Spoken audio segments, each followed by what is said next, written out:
5.1 FM. You are listening to the voice of Henry Ogugwo here with you this lovely Sunday afternoon. Yes, the first Sunday of the month of June. And yes, it's time for another marathon edition of the show after the guys. We're here to run it down from 1 to 6 p.m. yesterday. It's time for another 1 to 6 p.m. marathon here on Today's Sports Live on your premium talk news and sports radio station Today 95.1 FM. Like I did mention, you are listening to the voice of Harry Ogugo, and I'm here to drive you through proceedings as there's a lot to actually talk about. Well, we have a new Grand Slam winner. Will we have, or definitely we'll be having another new Grand Slam winner again today because, Kloboli and Alexander Zverev have never won a Grand Slam, I beg your pardon. And there's also a small matter of what is happening to Wemby and co. You can't be 2-0 down to the New York Knicks. Like, after defeating the OKC, 2-0 down at home. Who does that? You've done the hard job. You've done the hard part. You defeated OKC. You came from 2 games down. And you turned it around. And all of a sudden, you're 2 games down against the Knicks. Well, can they turn it around as well? And we'll also be taking a look at Formula 1, the Monaco Grand Prix. Will be taking place today. And that man, Kimi Antonelli, still continuing on his in his top run, and actually just on the last hurdle, actually overtaking Max Verstappen to start the race over there in Monaco pool. So it might be good to say, or safe to say, that he might be the winner of the Monaco Grand Prix because of how tight the tracks do tend to be. So we'll be looking at all that, and definitely we'll be previewing the World Cup. A lot to happen. I'm seeing a lot of teams or factors that are saying, I know this is outside the normal group stages, like, oh, this looks like it's Portugal's year. Portugal has always done well in major competitions in a year that ends with 6. The only major competition they didn't do well was 86 when they failed to cross the group. 1966 they finished 3rd. 1996 they made it to the semi-finals of the Euros. 2006 they made it to the semi-final of the World Cup. 2016 they won the European Championship. Well, will it continue, or will their years of 6 continue? We'll wait and see. I know somebody in this studio now will have something to say about that. They won the UEFA Nations League, and there's no 6 to the 2024. No, that's what I'm saying. We say in the years of 6, when they participate in major competitions in the years of the 6 at the end. That's what I was saying. That's what I was just to cap that. I'm not saying any other thing. No, just to cap it all up. I also heard that the Simpsons predicted that Portugal was going to win the 2026 FIFA World Cup. You know, the Simpsons are usually known for predicting the future. Yeah. So, but everything is just pointing to Portugal. Yeah, but God will not allow. But also, EA Sports have correctly predicted the last 4 winners. They did predict Spain in 2010. They predicted Germany in 2014. They also predicted France in 2018, predicted Argentina in 2020. And what have they predicted? What have they predicted for this year? Their prediction, they did that yesterday. They ran the simulation, and your World Cup winner is Spain. Thank you. God bless you. Let's wait and see. Is the United States and its heat? No. See, there's a reason. Will probably end. There's a reason. Oh, like the world. The world will probably end. But did the world end when Messi won the World Cup? That's why we don't want this one to happen. We will survive. Everybody will survive if Ronaldo wins the World Cup. But you have to look at the factors. Germany are the only European side to have ever won the trophy in the Americas. There's a reason, the heat. Everybody's complaining or talking about the heat in the United States. We saw what it did to. That was in the US Open last year. We saw what it did to the likes of Yannick Sinner. Grigory Dimitrov, the same thing. Yeah, so we know what the heat can be in the United States, especially during the summer period. It will be quite a lot. But we'll be starting off with all the sports on the show. Today being Sunday, how we usually get to do it. And you did hear the voices of the guys here with me in the studio, Alex Kabari and the demigod in the world of sports, Osagi Ehinwi. And yes, we are getting ready to get into the thick of the action this afternoon. But before we do that, let's give you the feedback platforms for you to be a part of the show. You can listen to us live on YouTube at Today951.fm, at Today951.fm. We are on Facebook at Today95.1fm, at Today95.1fm. On Instagram at TodayFM951, at TodayFM951 on X. And Twitch, it is at Today FM 951 as well, at Today FM 951 for Twitch, X, and Instagram. You can listen to us audio only via our website, which is www.todayfmlive.com, www.todayfmlive.com. So just click on Listen Live, either via the homepage or from the menu list, and you can listen to us live via our website. And you can also connect with us via the TuneIn and Radio Garden apps. Yes, TuneIn and Radio Garden apps. Just search for Today 95.1 FM. Today 95.1 FM via the TuneIn and Radio Garden app, and you will get to listen to us live. Well, the regular feedback platforms you are used to for the SMS and WhatsApp portal. That one is 0701 933 9962, 0701 933-9962, and for the phone line the number is 0810-951-0951, 0810-951-0951. So ladies and gentlemen, on that note I say take a seat, fasten your seatbelts, and let's get this show on the road.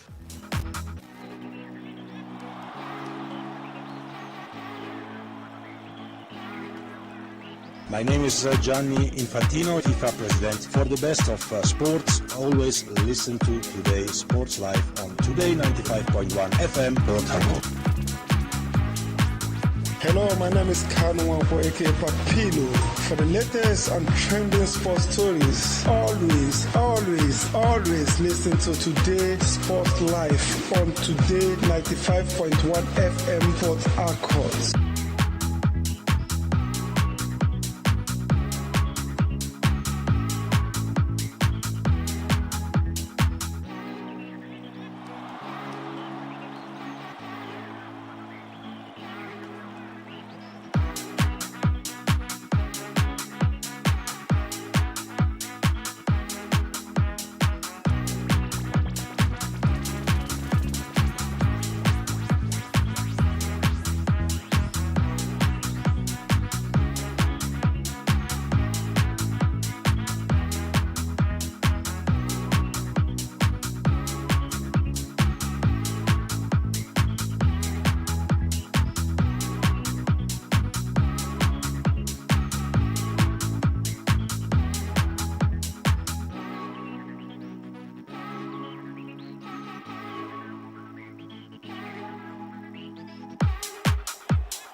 Yes, this is still Today's Sports Live on your premium talk news and sports radio station, Today 95.1 FM. And let's get into the thick of the action as, yes, the Commonwealth Games, the 2026 Commonwealth Games in Glasgow, that is 46 days away. And yeah, before the competition does get to start in 46 days, Nigerian athletes, well, they've been doing some remarkable things on the individual scene or in their respective meets and competitions individually. Toby Amuso in the Diamond League, Favor Ophelia also in the Diamond League, and in some other competitions. You have Nathaniel Ezekiel, Kayishola Ajayi in the NCAA. You can go on and on. Tima, God bless all of them. And now, we're actually going to do a preview to the Commonwealth Games, actually looking at Nigeria's chances of actually doing something over there in Glasgow. And let's start off from the tracks. And we'll start off with one woman, record holder, and probably the biggest name when it comes to the track and field in Nigeria these days. That's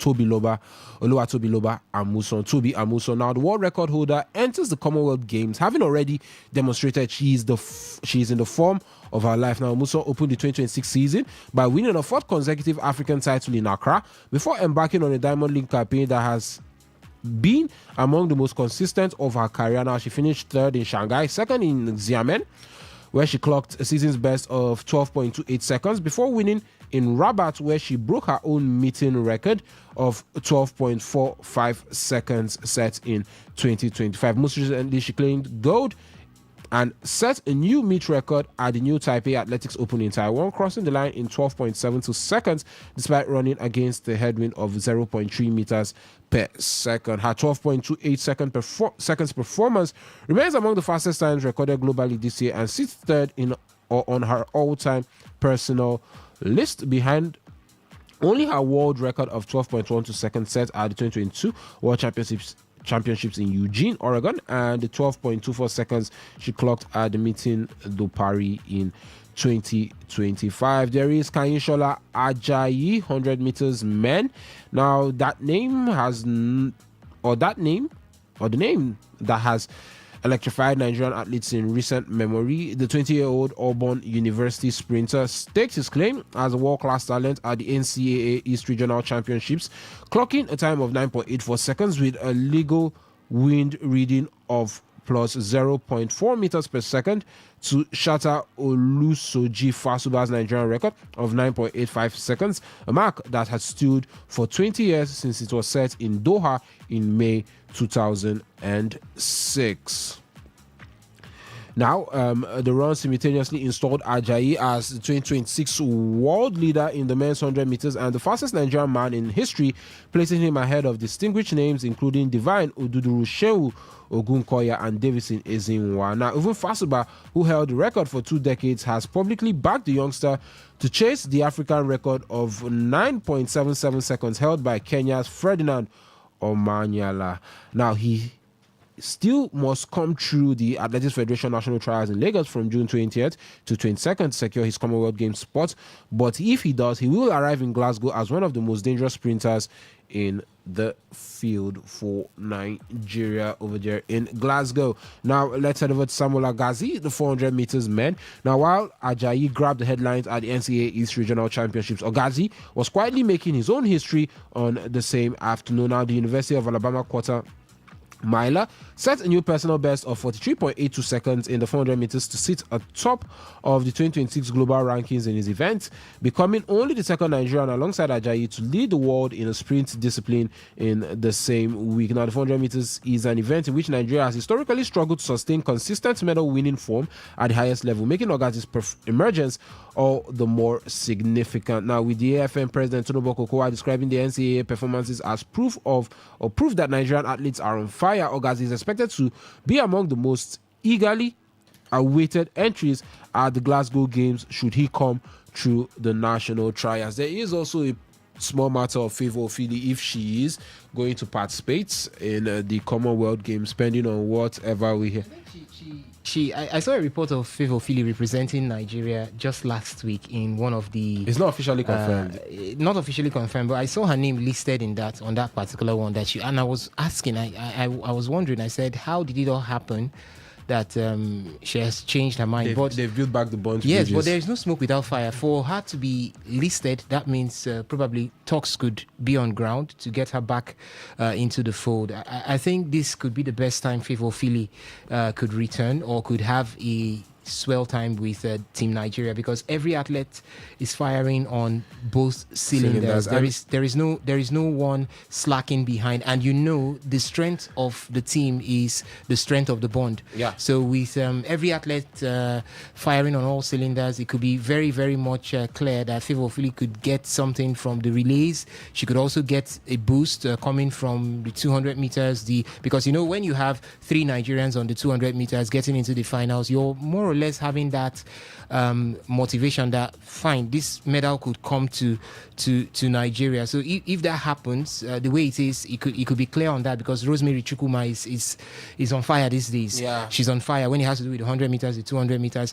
You can't just call it Tima, without. God bless, came back from injury and has been So putting now, up some good time. imagine when you have these 3 ladies get into the finals of maybe the World Athletics Championship in 200 meters. You could see that their morale could rise to the level where they know that they can pick medals. We saw at the African Athletics Championship, Nigeria picking medals, 2 persons on the podium, gold, bronze, gold, silver. So I think it's definitely a time for her to reconsider what she thought before, because they say the devil, is far better than the angel that you do not know. Now let's look at some other athletes as regards to track and field. Chukwuebuka Enekwechi, the man known as Nigeria's lead when it comes to shot put, the main man as regards shot put in the country. Well, he's the most reliable field athlete and has continued its steady progression with another commanding gold medal performance, this time at the prestigious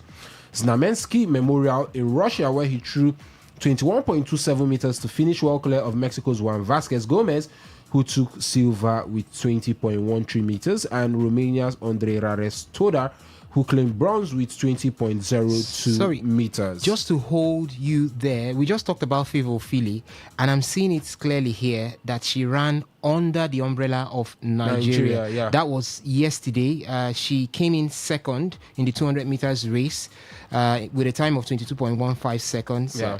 She finished... Third. I think she finished third. Yes, I'm seeing it right here. She finished third with 22.15 meters, and that's the Toyota Women's 200 meters final. And she ran under the umbrella of Nigeria. So Favour is back. So wait, maybe yes, maybe just maybe Favour is back, but we'll wait to see if she'll actually be participating at the Commonwealth Games. But let's look at another man also, Ezekiel Nathaniel, in the 400 meters hurdles.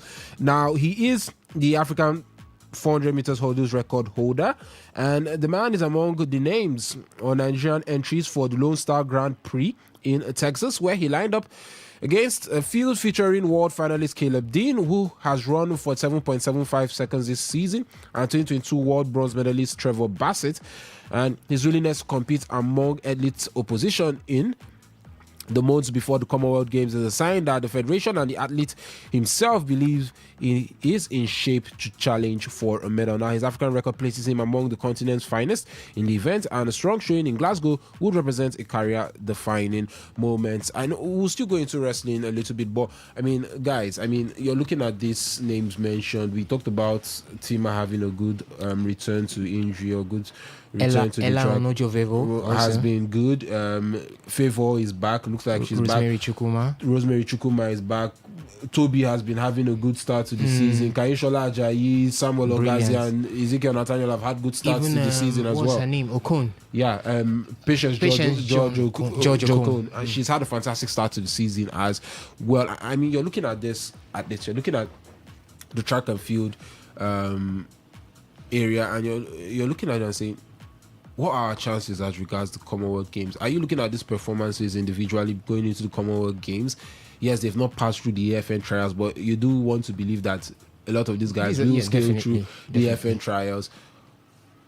You're looking at these performances and you're asking yourself, are you expecting a lot when they file out or Nigeria heads out to Glasgow? Henry, I think right now I'm beginning to see the picture that the Director General of the National Sports Commission, Honorable Bukola Olakpade, saw for him to place the benchmark for the 2026 Commonwealth Games in Glasgow to 22 gold medals. Yes, the last time we were at the Commonwealth Games in Birmingham, it was just 12 gold medals that the team was able to rack in. The ladies brought in 11 of those 12 gold medals, and you could say, I asked before, what did Bukola Olakpade see that has prompted him to raise the bar to 22 gold medals for the Commonwealth Games? But I think it's getting pretty clear right now, because from what we are seeing, we've got athletes that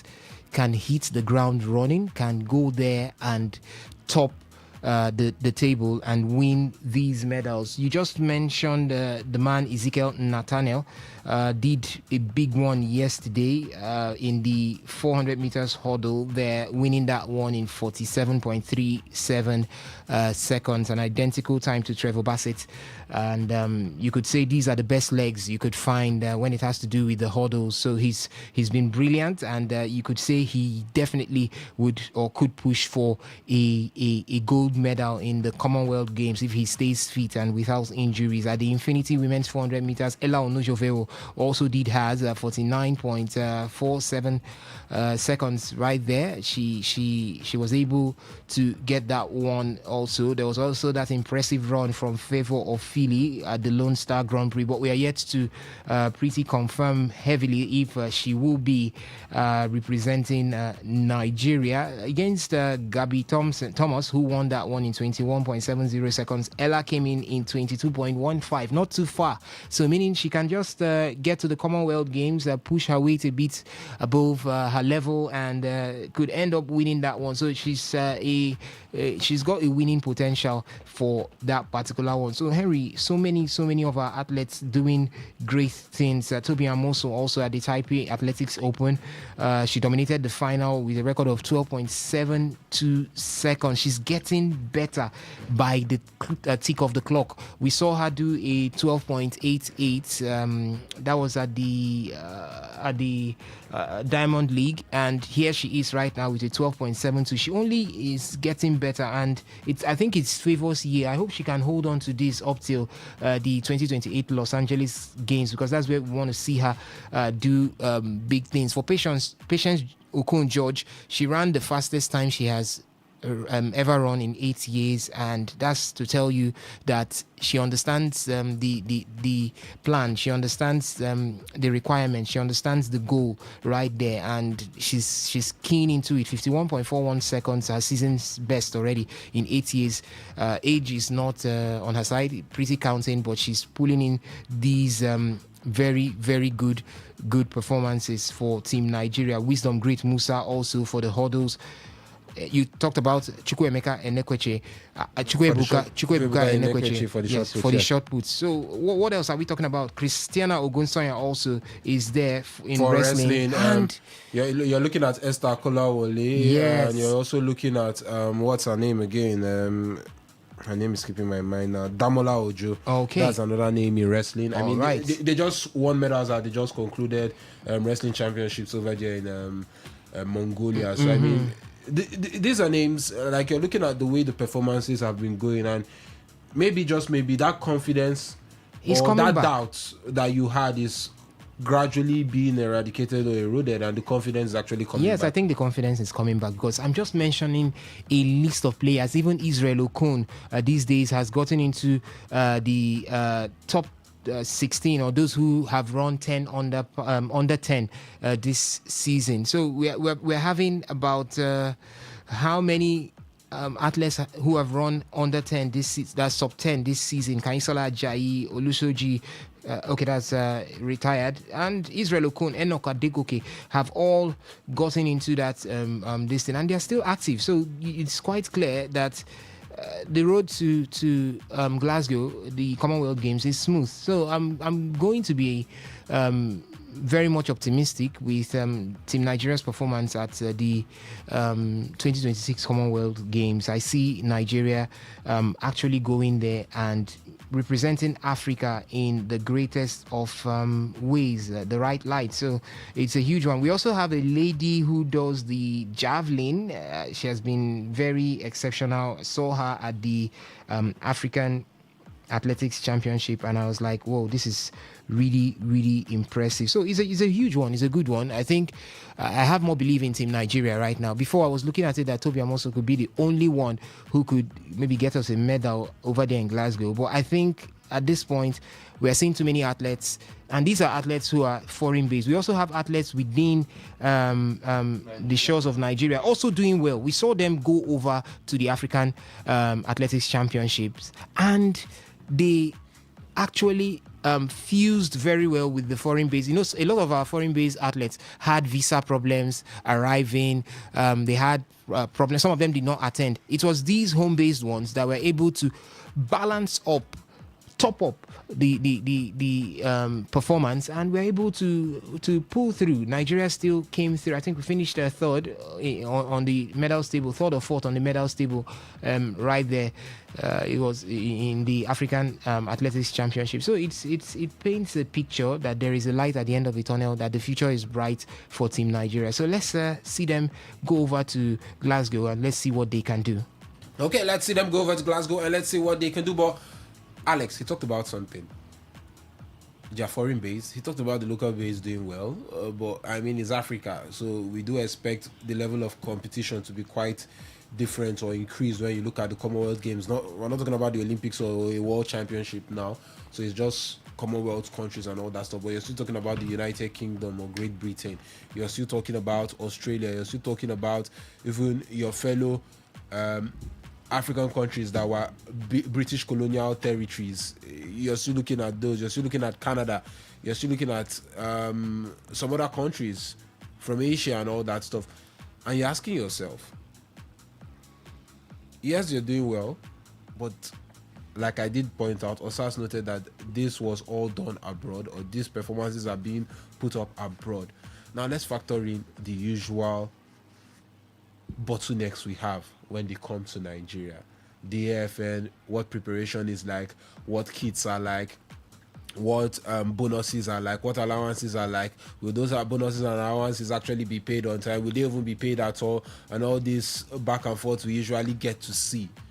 Now, do you think that will be a major stumbling block? Do you see it happening, or you think because of what we've been seeing from the NSC, they'll probably try to nip that in the bud before we even get to see anything come tonight, and probably make sure they at least get the necessary or get their necessary, or what they are due, or the environment is quite conducive? And do you even think that these things will actually have an impact or effect on the performances we'll see them put forward in Glasgow? Well, first of all, Henry, I definitely think it has a huge impact.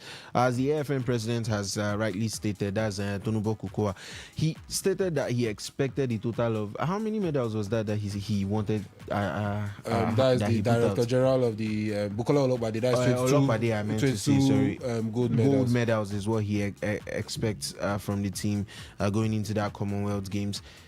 You cannot give them that tax and not give them a platform to build on top. You have to give them something that they are going to work with. And I think to serve as some sort of inspiration, obviously, is why he has given them that tax to go ahead, no problem, you grab 12, do 10 better this time around. But also, other than that, there's the fact that there were lots of distraction going into the last one. Obviously, the whole saga with Favour Philly, the video Toby Amusa put out on the internet before I think she even had to take it down.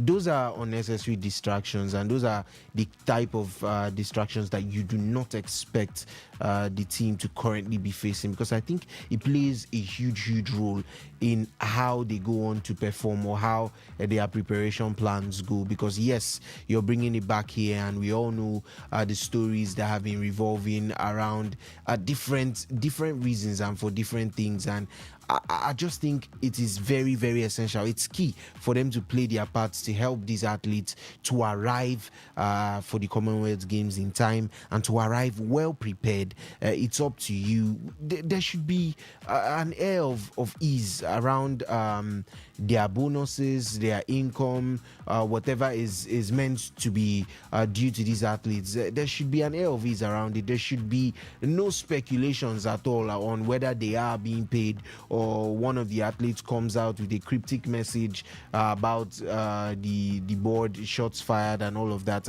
I don't think it's what we want to see right now going into that tournament, because if you're looking at it and you're saying, okay, yes, as Osas has said, he fancies our chances, and I like to say I share the same sentiment as he does, but there's this thing where we always say that as a country, somehow we like to screw things up, and I want to believe that is not going to be the case in this preparation for the Commonwealth Games. So I think it's all down to how they are going to be able to navigate it. I think you have the time and you have the means necessary, or the resources necessary, to make sure that you go ahead to get it done in terms of preparation. So that's all you need, and that's basically the major part of it all.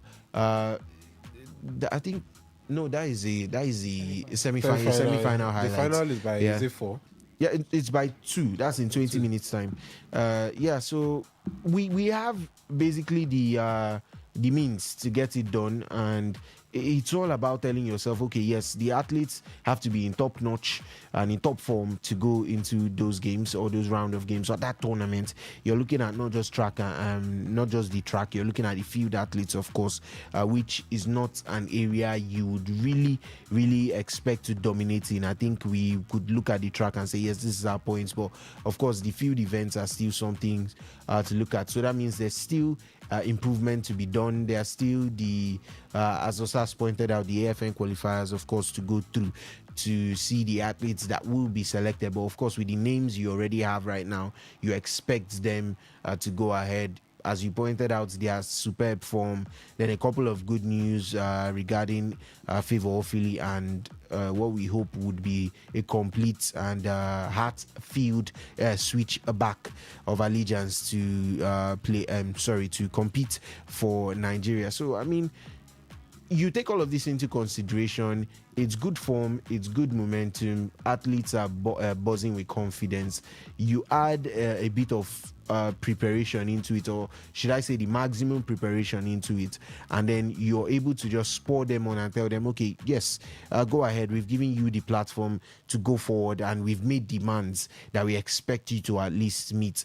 So I think that right now we would say, yes, it should be the bare minimum, Henry, to expect nothing scandalous in terms of maybe drawing, or should we say news or media worthy news that will be scandalous. So we don't expect sagas. We just expect it to be everything a laid out plan that has been followed through. Okay, we have local athletes, we want to test them, you want to try them out, you go ahead. You have the foreign athletes coming back, of course, to converge with the rest before moving over to Glasgow, and you are going to put them together. You're going to train as a unit, and you don't want any saga at all. You do not want to hear tales or anything at all of maybe a certain delay here, or there is not preparations. We've had very funny stories about even as much as visa or travel permits. So those are the things that you feel we have enough time to sort them out. This should not be issues, but of course there are issues, so we always discuss them as how do I put it, as shameful as it has been in the past. Yes, it's something to look at and say, if the athletes have done their part and we as the board are doing our parts, then we can expect maximum success going into the tournament. Okay, so what are your expectations as regards Team Nigeria in the Commonwealth Games? Athletes are doing well as regards their individual performances in their respective meets and respective championships and competitions. 0701 933 9962 0701 933 9962. That's for the SMS and WhatsApp portal, and for the phone line, the number is 0810 9510-951 0810-951-0951. The phone line is open. And you can call in anytime during the show for you to air your thoughts as regards everything we are talking about. Nigeria's performance, or you say preview to the Commonwealth Games. What are your expectations? Are those 22 gold medals that the Director General of the National Sports Commission, Bukola Olopade, talked about possible? Is it feasible? Do you see Team Nigeria being able to do it, especially with the performances you're seeing from the athletes going into that one? Henry, not related to the athletes and the preparations, but a message did come in asking if the Madrid presidential elections, have started. That was at the start of the show about 30 minutes ago, so that message came in quite early. And as of right now, or should we say as of 45 minutes ago, the election is still on. They have over 100,000 members, and 12,000 of them have voted, including current President Florentino Perez. Hello, Carlo. Good afternoon. Hello. Hello, good afternoon. My name. Come again with your name, please. My name is Kenneth. Okay, Kenneth, please go ahead. Okay. It's a good one. If the Nigeria Director of Sports said they want to attain 22 medals, it can be possible. Hello? Kenneth? Hello, thank you. Okay. You. I said it can be possible for them to attain 22 medals. Okay, thank you so much for your thoughts there, Kenneth. So for you, it is possible attaining 22 medals. Well, do you share the same thoughts or belief as Kenneth does? 0810-951-0951. And from there, let's head over to talk some tennis.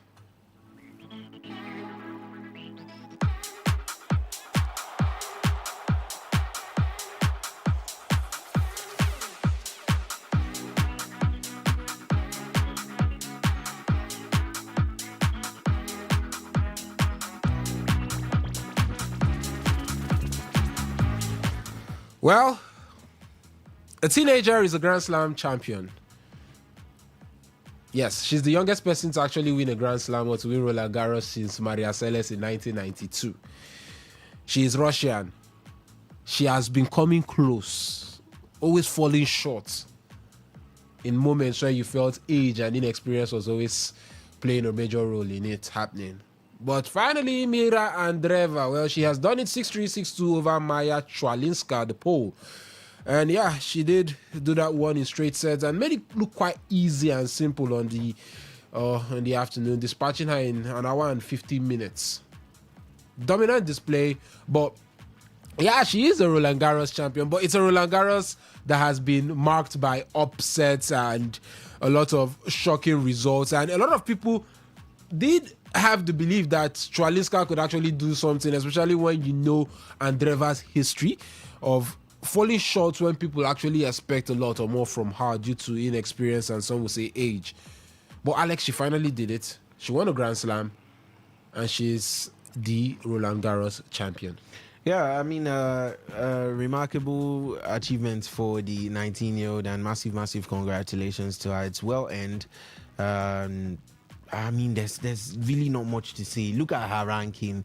She's moved up. She's progressed since breaking into the WTA side of things. She's progressed rapidly. You just have to add that because it's been phenomenal progress over the last couple of years, and it saw her move from where she was initially ranked, obviously, which was outside the top 100, and when she had her first breakout tournaments, and she kept moving up in ranks, but it was just around last year or a year before last where at the time a 17-year-old Mira Andreeva was beginning to show signs of breaking into the WTA top 20 and as it would have it into the top 10 at the end of last year. So going into the Roland Garros, Mira Andreeva was ranked 8th, and up on the live standings she's expected to go as high as world number 4 for the WTA standings after her Roland Garros, which means one of Coco Gauff, one of Iga Swiatek or one of Elina Rybakina will definitely drop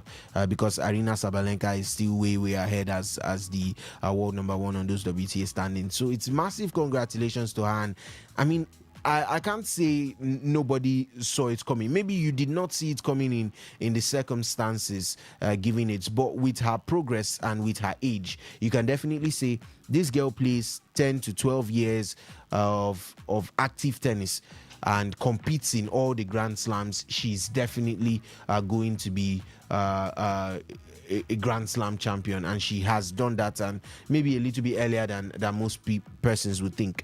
But on the other end of it, it's still Maya. She did excellently well coming in through the qualifiers. Yeah, she's a qualifier, and she was hoping to be the first qualifier to win Roland Garros, and that would have been quite an achievement too. I mean, we don't see too many of those ones. I think we saw something similar at the Roland Garros last year, but that was Louise Boisson that got as far as the quarterfinals, where she lost out to Coco Gauff, and she wanted to be one of the first French women to win it on home soil, but it was not to be her day. I saw some very in-depth analysis on how Mira Andreeva was able to convert that, because we're having lots of network issues with the rain ongoing, but we still were tuned in. But we got to the game at the second set, into the second set, and Mira Andreeva, basically what she had to do to tune into Maya's playing style was just to go on par with her. I watched Maya Swialinska play Diana Schneider in the semi-finals, and I can tell you confidently, don't take Maya to rallies. She's excellent at rallies. She can keep up with them. So the minute your serve is ineffective, Maya has I would even go as far as to say 70% chance of picking up your rally, even if it's your serve, which is why she has dropped one set all through the entire Roland Garros tournament. So it's incredible for a qualifier to come in. Look at the number of names she's dispatched, and to come in and still perform the way she has, dropping only a set throughout. I mean, it's really incredible, and it just goes to show how many of these talents are outside the top 100 that just needs a chance. It's a phenomenal story for her, because coming into this tournament, no sponsors. Her coach jokingly said after one of her first interviews that he was hoping that they would get to the second round, collect the prize money, and go their way. Why? Because they were not going to be able to afford their hotel stay if it ran all the way to the final. So he jokingly said, we are here to just make the second round, take the prize money for the second round, and go back home. But here she is in the final.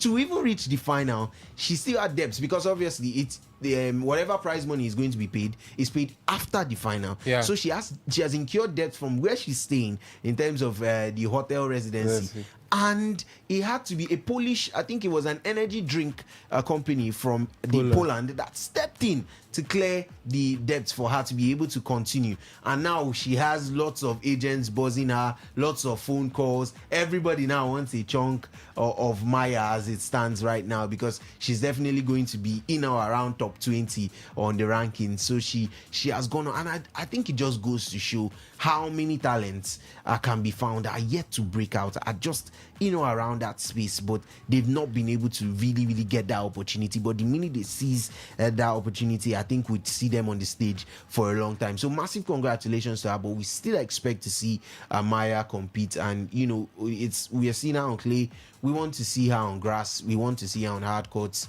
we want to see more of Maya Swialinska. And if this is the tennis she has to offer, and if this is the brand that she wants to play, the identity of her game, then it's a very welcome addition to the WTA side of things. So massive congratulations to Mira Andreeva, the Roland Garros champion for 2026, and congratulations to world number 114 coming into this Roland Garros. But it's been a phenomenal competition, and I think I want to say I expect same coming from the men's side in some 7 minutes time. Well, we're having two unexpected candidates, or maybe one is a bit expected, one is quite unexpected. But before we get over to the men's side of things, but Osas, coming over to you, Mira, do you think the fact that little or no, let me not say little or no competition, a lot of the big names actually got knocked out surprisingly, how Irina lost to Schneider. I remember that was it on Tuesday. It was on Tuesday, right? Arena lost to Diana Schneider. So Yes, that was on a Tuesday. After we were done with the show, we came out of the office. We That went to was the Wednesday, office. Wednesday, I was yes, went to the Wednesday. lounge. Yeah. I went outside the compound to get something, to do something. Then I came here. Alex told me, Arena lost. I was like, eh? What happened? How did that happen? That was on Wednesday. Because she won the first set. And we saw how Coco lost to, that was Kostyuk. Yes, Mata. Yeah, Mata Mata Kostyuk. And how Kostyuk, Schneider, Svitolina were just, and even Traliska herself were just beating everybody. We had a lot of upsets. Now, do you think that was part of the reason that we used to aided Mira to actually get to where she got or winning the Grand Slam? We feel, I mean, it's just one of those tournaments. These things happen. So, I mean, she was at her A game and she played well. I mean, she did. You saw how she dispatched Kostyuk in the semi-final. Made it look like Kostyuk had not done anything or competition the log 6-1, 6-2. 6-1, 6-3. 6-3. Who did she beat in the quarterfinal? 6-love. She beat Serena Christian. Serena Cristea, that has been on a roll since she announced she was retiring at the end of this season. She beat her so easily. Now, do you think she just played fantastic tennis, or she just had the luck, or she was lucky that a lot of the top performers got knocked out one way or the other? And also for Tralinska, we've seen the likes of Vondroshova, Krejcikova, Ostapenko, Andreescu, Raducanu. The most important one. They've won. Okay, she didn't win, no, but they've won and they've gone got back eclipsed to where they were before. They didn't actually hit the heights we expected of them. Now, do you think that's the case for this young lady, or you feel there's more to her? I think for me, let me start with the very first question, looking at Mira Andreeva and what she did at Roland Garros, and asking if it's because most of the top players were knocked out. I won't want to give it to that. I won't want to say because the top players were knocked out, because everybody who got to the business end of Roland Garros deserved to be there. If you look at Arina Sabalenka, it is somebody that knocked her out, Diana Schneider. And Schneider did not... She didn't just knock out Arina Sabalenka by fluke. She played to the books. She played what she was supposed to play, and that's the reason why she knocked her out. If you want to look at Mira Andreeva even before now, Mira has been in and around the corridors of winning titles. Yeah, she has been in and around the corridors of winning titles. Just before the French Open, in the Italian Open, she got to the quarters. She was knocked out by Coco Gauff, who I think happened to be the virtual winner of not even last year's, the Italian Open. Okay. Yeah, I think she was knocked out by Coco Gauff. For the Madrid Open, she got to the final, lost to Matija Kostyuk. Stuttgart Open, she got to the semis, lost to Elina Rybakina. In the Links Open, she won it. That's this year alone. In the Miami Open, round of 16, Indian Wells, round of 32. But you could see that from that Miami Open, she has had this top performance coming into the French Open. So I wouldn't want to say Mira winning the Roland Garros was because the top players were not there. Yeah, I know if the top players were there, it would have made it a bit difficult for her, a little bit difficult than it was right now. But I think she has aimed whatever she has done. She has aimed winning the Roland Garros title for this season, because you could see clearly that she had a clear run from the start, from the first round even down to the final. So let's take nothing away from Mira Andreeva, a beautiful teenager. Her game has evolved. I remember when she came to the stage, she shocked everybody by beating Arina Sabalenka. I think it was twice. She beat Arina Sabalenka twice in a particular season, and everyone were like, this particular teenager, then she was 17. There is something special about her, and truly something is special about her. One thing about Mira is that she has now evolved in her game. Maturity has set in her game, and it's showing all clearly right now, because even that game against Maya Swiatek, I thought... I looked at it. A lot of persons said Maya Swiatek was going to try do what Ima Raducanu did in 2021, coming in as a qualifier in the US Open and going all the way to win it. But I said, no, it won't happen, because I looked at the press conference of Maya Swiatek in the semi-final. I looked at her press conference in the quarter-final, and I saw that she didn't have that mental fortitude, that mental doggedness to come into this final and win it. And I saw Mira having the mental edge over Maya Swiatek. Just like what Alex said, you could see from her post-game interviews that Maya was very comfortable with at least just even getting to the quarterfinal or the semi-final, because after beating, who did she beat in the semis? After beating that player in Diana Schneider. Yeah, she said she just said she just felt like it was too much on her. She actually said that she just reflected on her team always eating pizza. So it's a clear case that they came there to enjoy themselves. Eat as much as you can, because if you leave, you might not see this again. He said they were all eating pizza, and she was like, whoa, she would love to give them the chance to always keep eating pizza. So it wasn't as if she was fighting for It felt like she was fighting for more than herself. Yeah, she was just fighting to, my team that has been suffering before, Nagari they drink. Now that they are beginning to see small pizza, I'm gonna continue. She won't come on there from trenches, I'm telling you. So that was exactly what she said. And you could see that that's not what you need to win the Grand Slam. Exactly. Like that, maybe it just feels like basking in the euphoria of everything. Yeah, but I think the wins were too heavy for her. They surpassed her. She wasn't talking like somebody that knew that I could. It wasn't expected. I mean, I was looking at the name. I remember, was it Sports Attack? Was it on Monday? I was reading through. I think, who did she knock out? Was it Pegula she knocked out? Or no, there was a name she knocked out. One of the big names she knocked out. Was it Ellis Mertens? I proposed because I didn't Or even Madison Keys. because I was actually going through it quickly. I looked at the name. This is a mouthful to just pronounce immediately. I left. She took out I think on Monday she took out Diana Parry. She took out. There's a name. Was it Monday or Wednesday? There's a name she took out that. Anna Kalinskaya. She took out on Wednesday. Yes, it was on Wednesday. She took out Anna Kalinskaya. I think that had so it was just quite like all of a sudden she's in the quarterfinal. Then she's in the semi-final, finals, and all of a sudden she finds herself in the final. And like, don't you think it's just let me just enjoy it? Let my team enjoy it. That's what I'm saying. That's what, if you look at all her post-game or post-match interviews, she's just talking about how she's overwhelmed, how she wants her team to just enjoy, how she feels she's even doing excessively too much for herself. But fine, it's accepted because this is probably her first time coming from 114 to the point where the whole world has their eyes on you is no mean feat. So I would just cut her the slacks. I would just excuse her for all of those. Definitely she will get into it. We've seen players come like this. Victoria Mboko, I think, was the latest of them all. At one point from the Canadian Open, boop, she shot to the limelight. And she's been able to keep it smooth and running ever since. So for Maya, it's been a revelation of a tournament for her. I think she's got the biggest win, not even the Mira this time.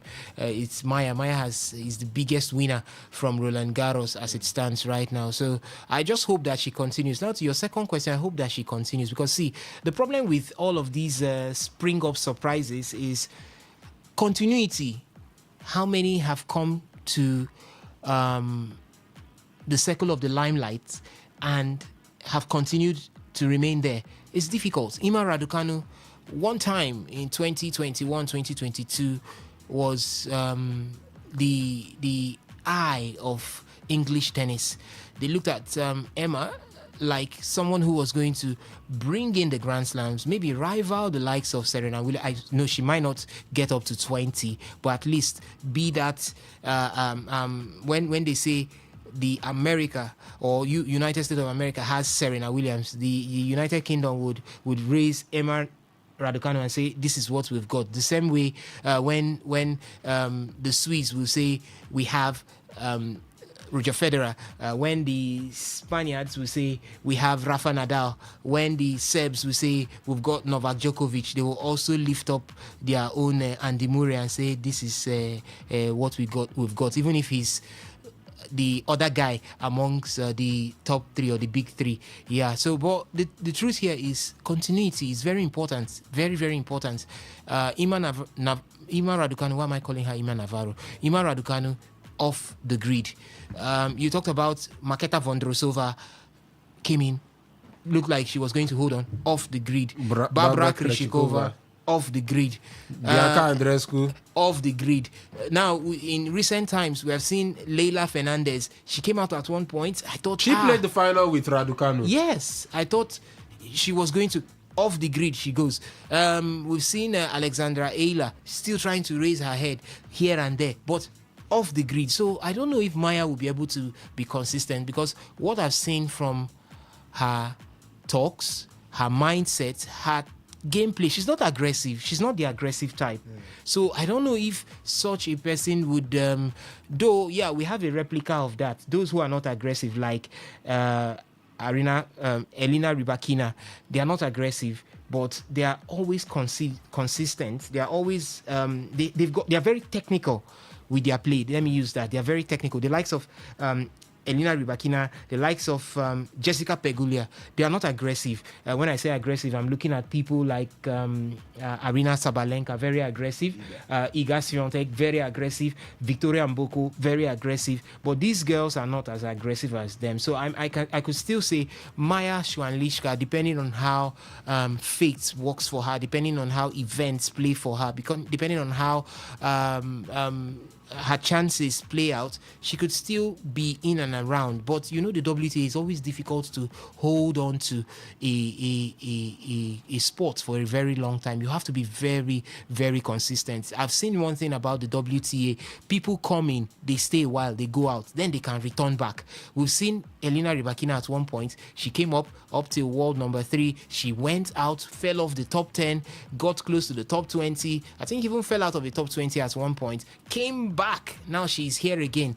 We've seen so many players like what's her name? Elena Svitolina got there, got as far as being in the top 5. At one point, she fell out after giving birth, stayed out, and she returned. So it's not like the men where you see somebody like Novak Djokovic staying within the top 10 for as long as almost 15 to 20 years of his career. For the ladies, they come, they go, they come back.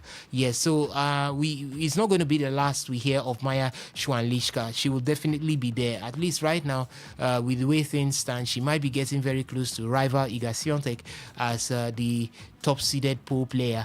But she will definitely be in and around the corners. I've seen her gameplay. She doesn't play much to the strength. That's one thing her compatriot that's talking about Iga Swiatek fails to understand. Tennis is not always by strength, by vigor, because sometimes your opponent gets to read your game and knocks you according to the way you bring it to them. So, but for Maya, I just hope that she stays put. I wish her very much good tidings, and I wish her very well that she retains where she is, or she continues to show good performances to keep her position. For Mira Andreeva, first Grand Slam, I hope that she continues to get the Grand Slams. For Arina Sabalenka, I don't know what your problem is, because Arina has been knocked out since now. But that's why I'm bringing. I don't know what her problem is, because last she does season, well in the ATPs there, doesn't do well in the Grand Slam. Last season that was how she was doing well at the WTAs. WTAs, beg your Then pardon. when he got to the Grand Slam, she managed only one Grand Slam last year.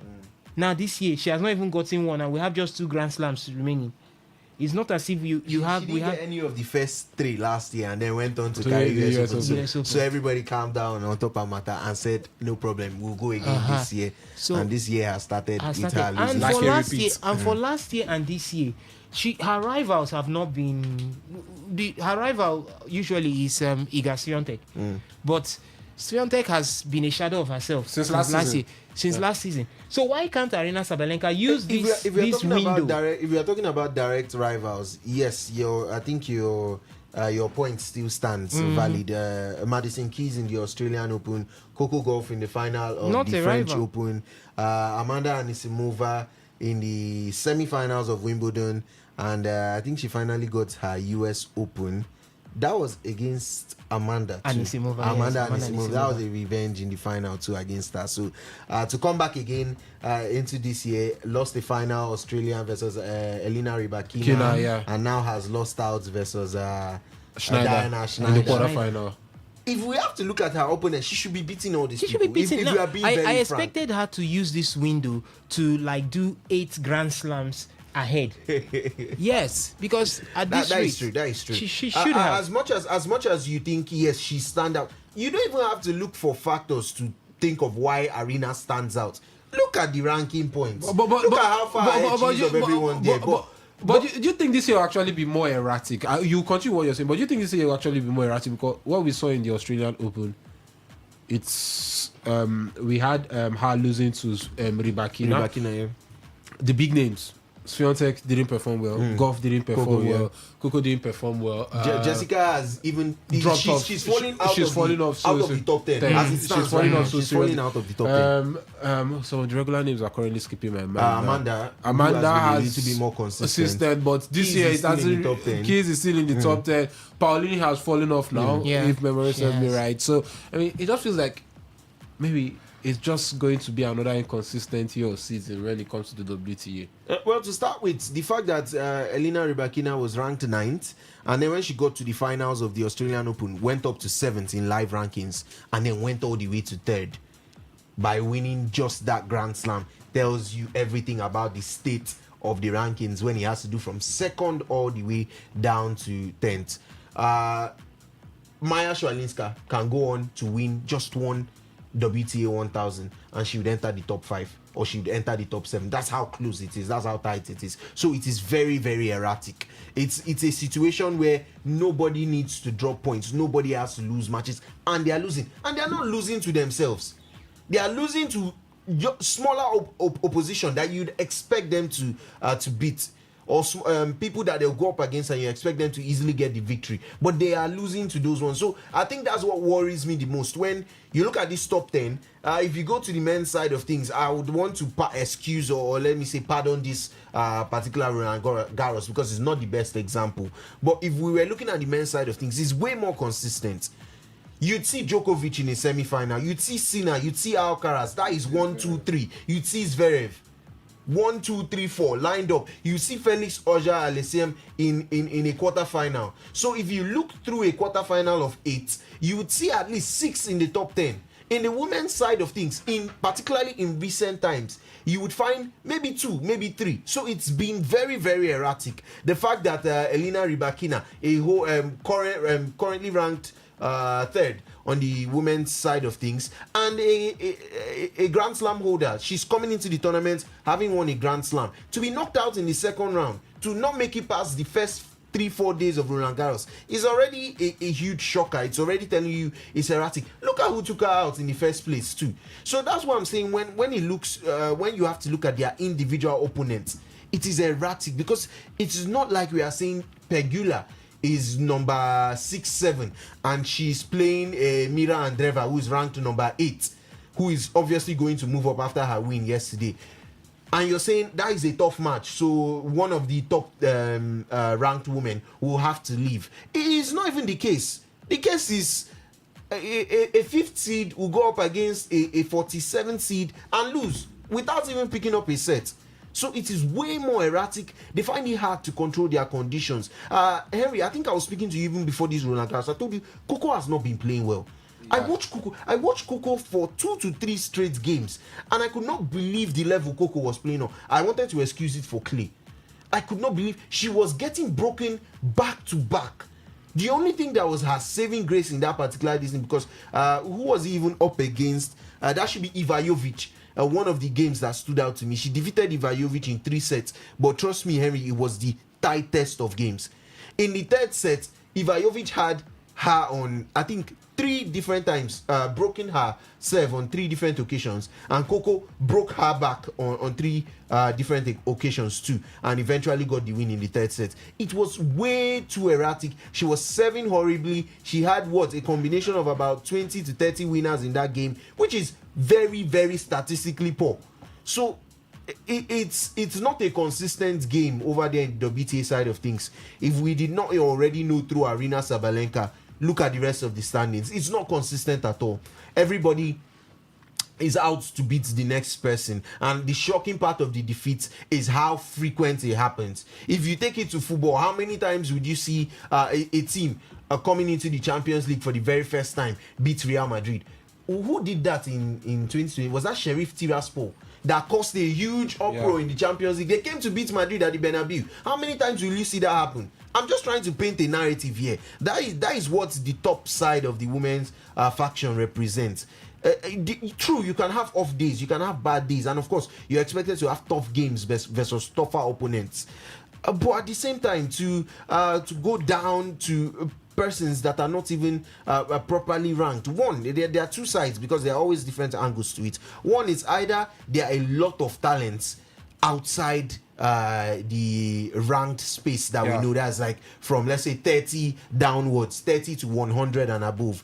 There are a lot of talents there that we have not seen. They've not come into the limelight enough for us to watch. Or 2, the game is rapidly decreasing, or the level of consistency versus the top players in the top half of the WTA is rapidly decreasing. And I think from obvious tournaments in the last couple of months, and from how it has been now for what is going towards 2 years, the inconsistency of title holders, and how we have different Grand Slam winners almost every edition, I'm right to say that the women's side is way more erratic. Is that a good thing for their faction? I am not very, very sure if it's a good thing. People like to complain Sina Alcaraz dominated, is not as interesting as the WTA. I think the WTA is it's a bit more skewed to watch, because while it is unpredictable, you would expect even better from the top seeds going forward, and it just makes everything scattered. You could look at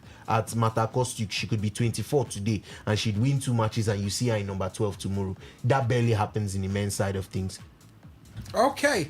Henry, just quickly to cut you in, I just wanted to update you with what we have from the live table on the rankings.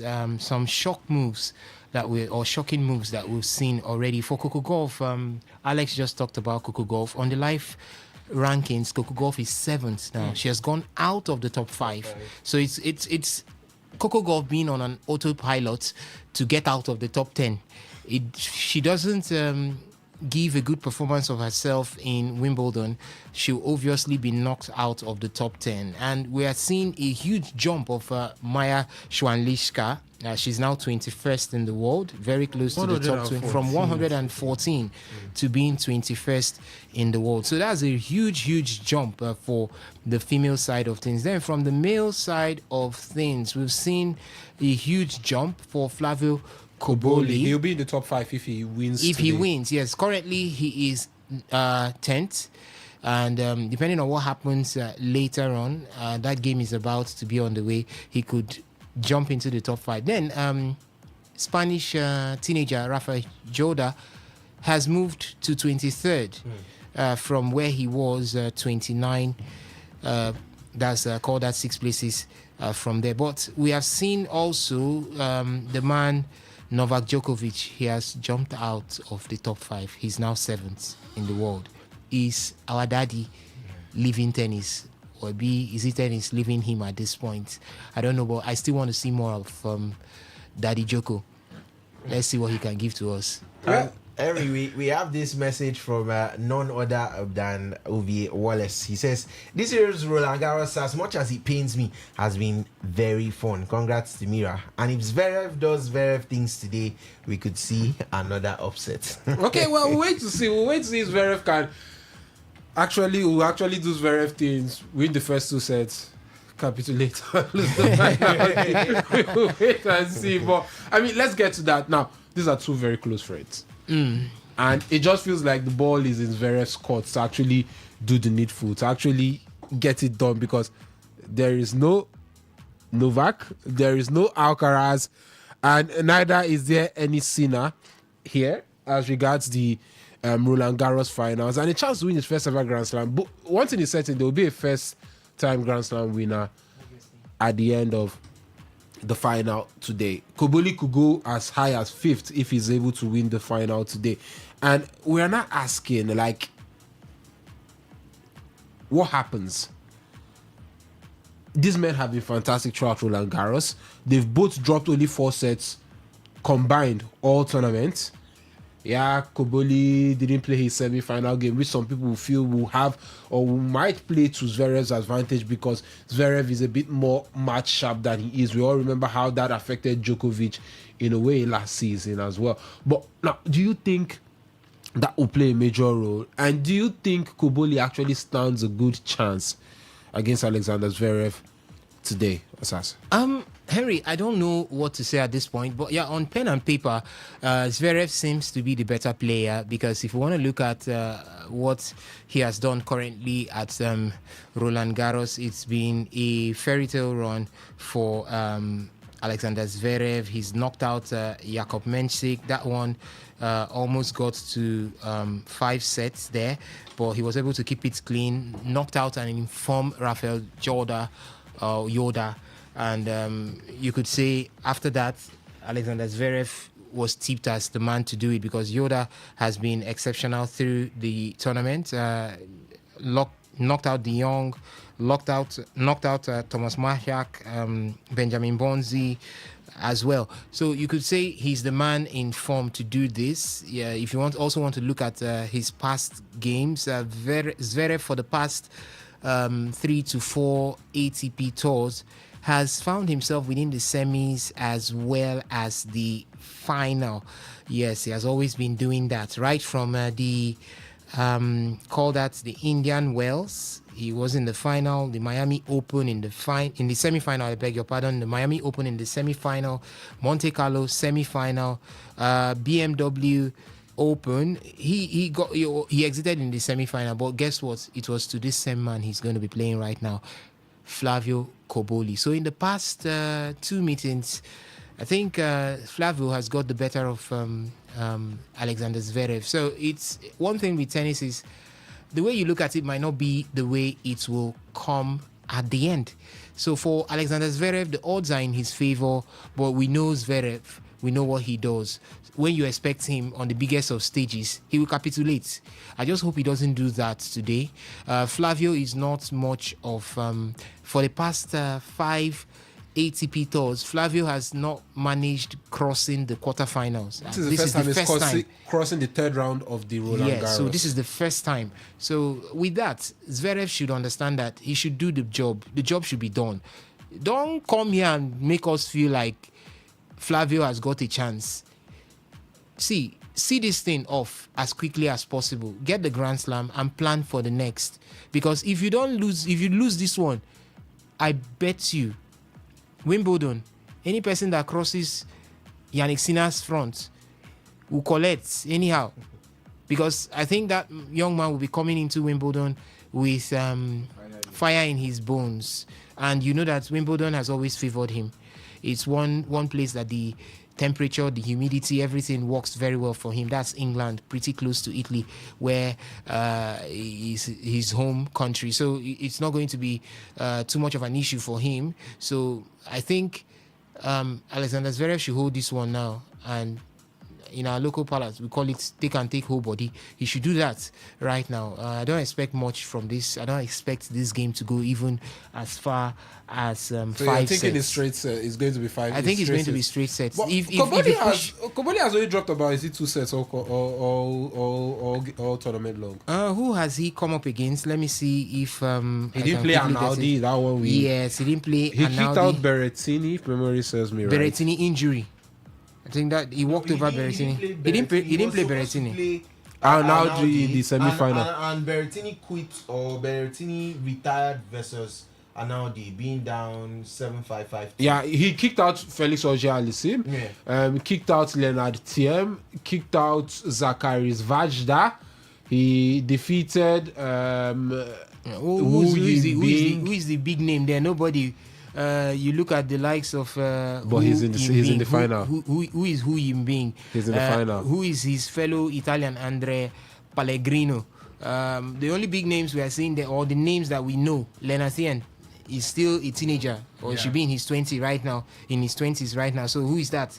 I don't think he had his very first test was Philippe Auger Alassiem, and I don't know what happened to Felix in that particular one, because his world number, or call that number 4 seed, and he couldn't hold it against the number 10 seed. I don't know.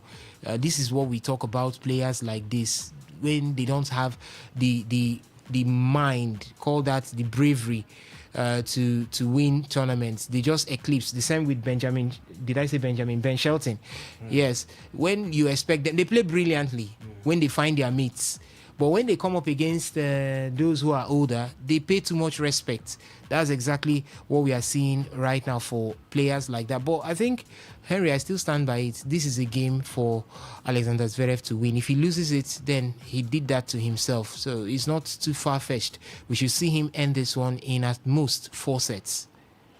Okay, well, let's see what happens. But I mean, Alex, you're looking at this Roland Garros, and we're looking at how things have played out. We're seeing how things have worked in his favor, in his favor for Alexander Zverev. What does it mean if he doesn't win this? I mean, does it feel like he's blown away a golden opportunity? No Novak, no Sinner, no Alcaraz. It just feels like he's the next person or the next name in line. Do you think if he doesn't win this, he's blown literally, or possibly his only opportunity to win a Grand Slam before he retires in his career? The man is a veteran in the ATP side of things, meaning he is someone that is well acquainted with this tournament. He's familiar with semi-finals, a lot of semi-finals. He's been to a lot of semi-finals of Grand Slams. He's been to a couple of finals too. So you'd expect him to use that extra motivation of your biggest headaches. You are at the Australian Open semi-final versus Carlos Alcaraz. Why didn't you go through? Because it's Carlos. You were at the final, last year's Australian Open final versus Yannick Sinner. And why didn't you win the trophy? Because it's Yannick Sinner. So if you look at it, there was only going to be one other person after Sinner and Alcaraz. Alcaraz was well beforehand, and then Sinner was during the tournament. So you'd expect him to say, okay, this is extra drive, extra motivation for me to go ahead and pick up my maiden. Just for Roland that, Garros let's take the title. score before you continue. Right. Hello, caller. Good afternoon. Yeah, Henry. Yeah, good afternoon. Name and location. This is Mazan that my calling coordinator. Okay, Mazi, please go ahead. This name for me. I want to ask, are there no Nigerians in tennis? Well, in professional tennis, no. In the junior circuit, we have 1 or 2 names that are trying. 1,500 ranked player. Yeah, 1,500 ranked. Osas, come on, please, nah. Mazi, well, Even the one that have gone outside the country, don't they participate in tennis? Well, it depends on your ranking. It depends on your ranking. We don't know of any Nigerian, honestly. Junior circuits, we have 1 or 2 names that are trying to. That Egyptian girl, what is that her name? Has been retired? Ons Jabor. Yes. I think Ons has, I'll confirm, but she's still playing, but I don't think she's active now at this point in time. I'm no longer hearing her name. Yeah, she's not really active at this point in time. Okay, that's all I have from you. Okay, thank you so much for your thoughts there, Mazi. Do well to keep the calls coming in 0810-9510951. Henry, so we have Daniel Adele. He's actually Nigeria's #1 male tennis player, and he was able to secure his first ATP points. I think he's ranked 1,953. Wow. If Maya Schwanlichka can move from 114 to 21, why can't Daniel Adele? We have a dream. We have a dream. He can come in from the qualifiers and he goes straight to win the Wimbledon, and we'll have a Nigerian ranked in the top 10. It's possible. We also have Christopher Bulus. He's ranked 2,500, but at least they are in the ATP ranking.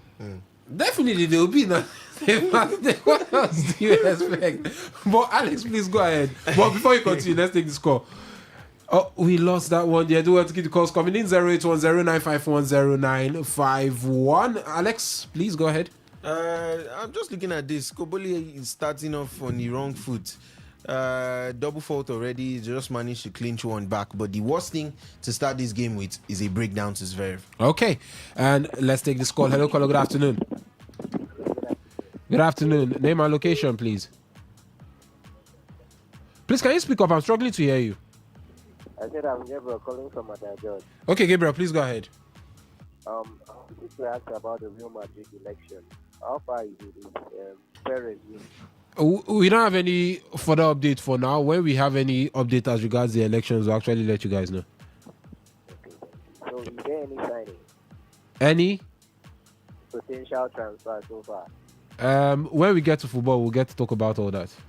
But just a quick update. Brighton have signed the Nigerian midfielder from AIK for 30 million euros, Zadok Yohana. So probably another potential super eagle. 08109510951. Hello, caller. Good afternoon. Good afternoon, Harry. Yeah, good afternoon. Name and location. Yeah, my name is Pastor Clement, calling from Europe. Okay, Pastor Clement, please go ahead. Well, I just want to know that's how many Grand Slam does Yannick Sinner have and the Alcaraz? What is the difference between the two of them? Alcaraz currently has 7 Grand Slam titles. Yannick Sinner currently has 4. But people are talking about Sinner as if it's bigger than Alcaraz. So Alcaraz has 7 and he has 4. Yes. That means Alcaraz should be the man now. But everybody Sinner is a ruthless player as well. So you also have to understand where everybody is coming from. The gap can be closed. The gap, it's just one season and the gap could be closed. You do realize that, right? Alcaraz could not participate. Roland Garros, he has a wrist injury and he will not be participating in Wimbledon as well. Oh, that's really what I. Oh God.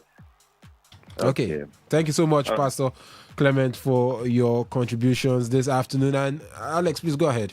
Yeah, as I was saying, I think I was commenting on that game between Zverev and Koboli, which has already begun. It's currently a 40-all, and it's still a Koboli serve, but he has managed to save 2 break points that Alexander Zverev was sitting on. So it's the best possible way to go into a Grand Slam final. I mean, you want to be able to compete properly at the end of the day. And Zverev, I saw lots and lots of reports and analysis concerning it, and I'm going to give you my thoughts on it all very, very shortly. I think we do have to go to the market to pay some bills, Henry. Yeah, we do have to go pay some bills. When we come back, it is still Today Sports Live on your premium talk news and sports radio station, Today 95.1 FM.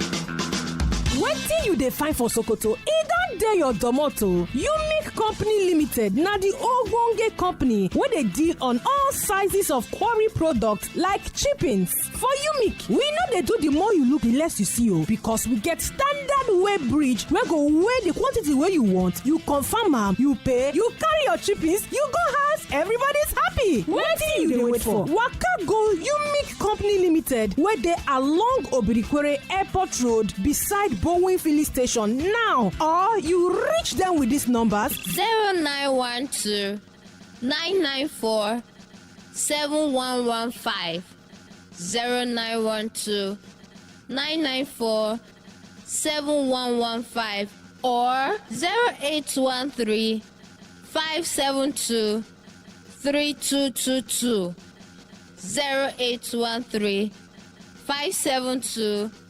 3222. 95.1 FM, voice of the people. And we're back.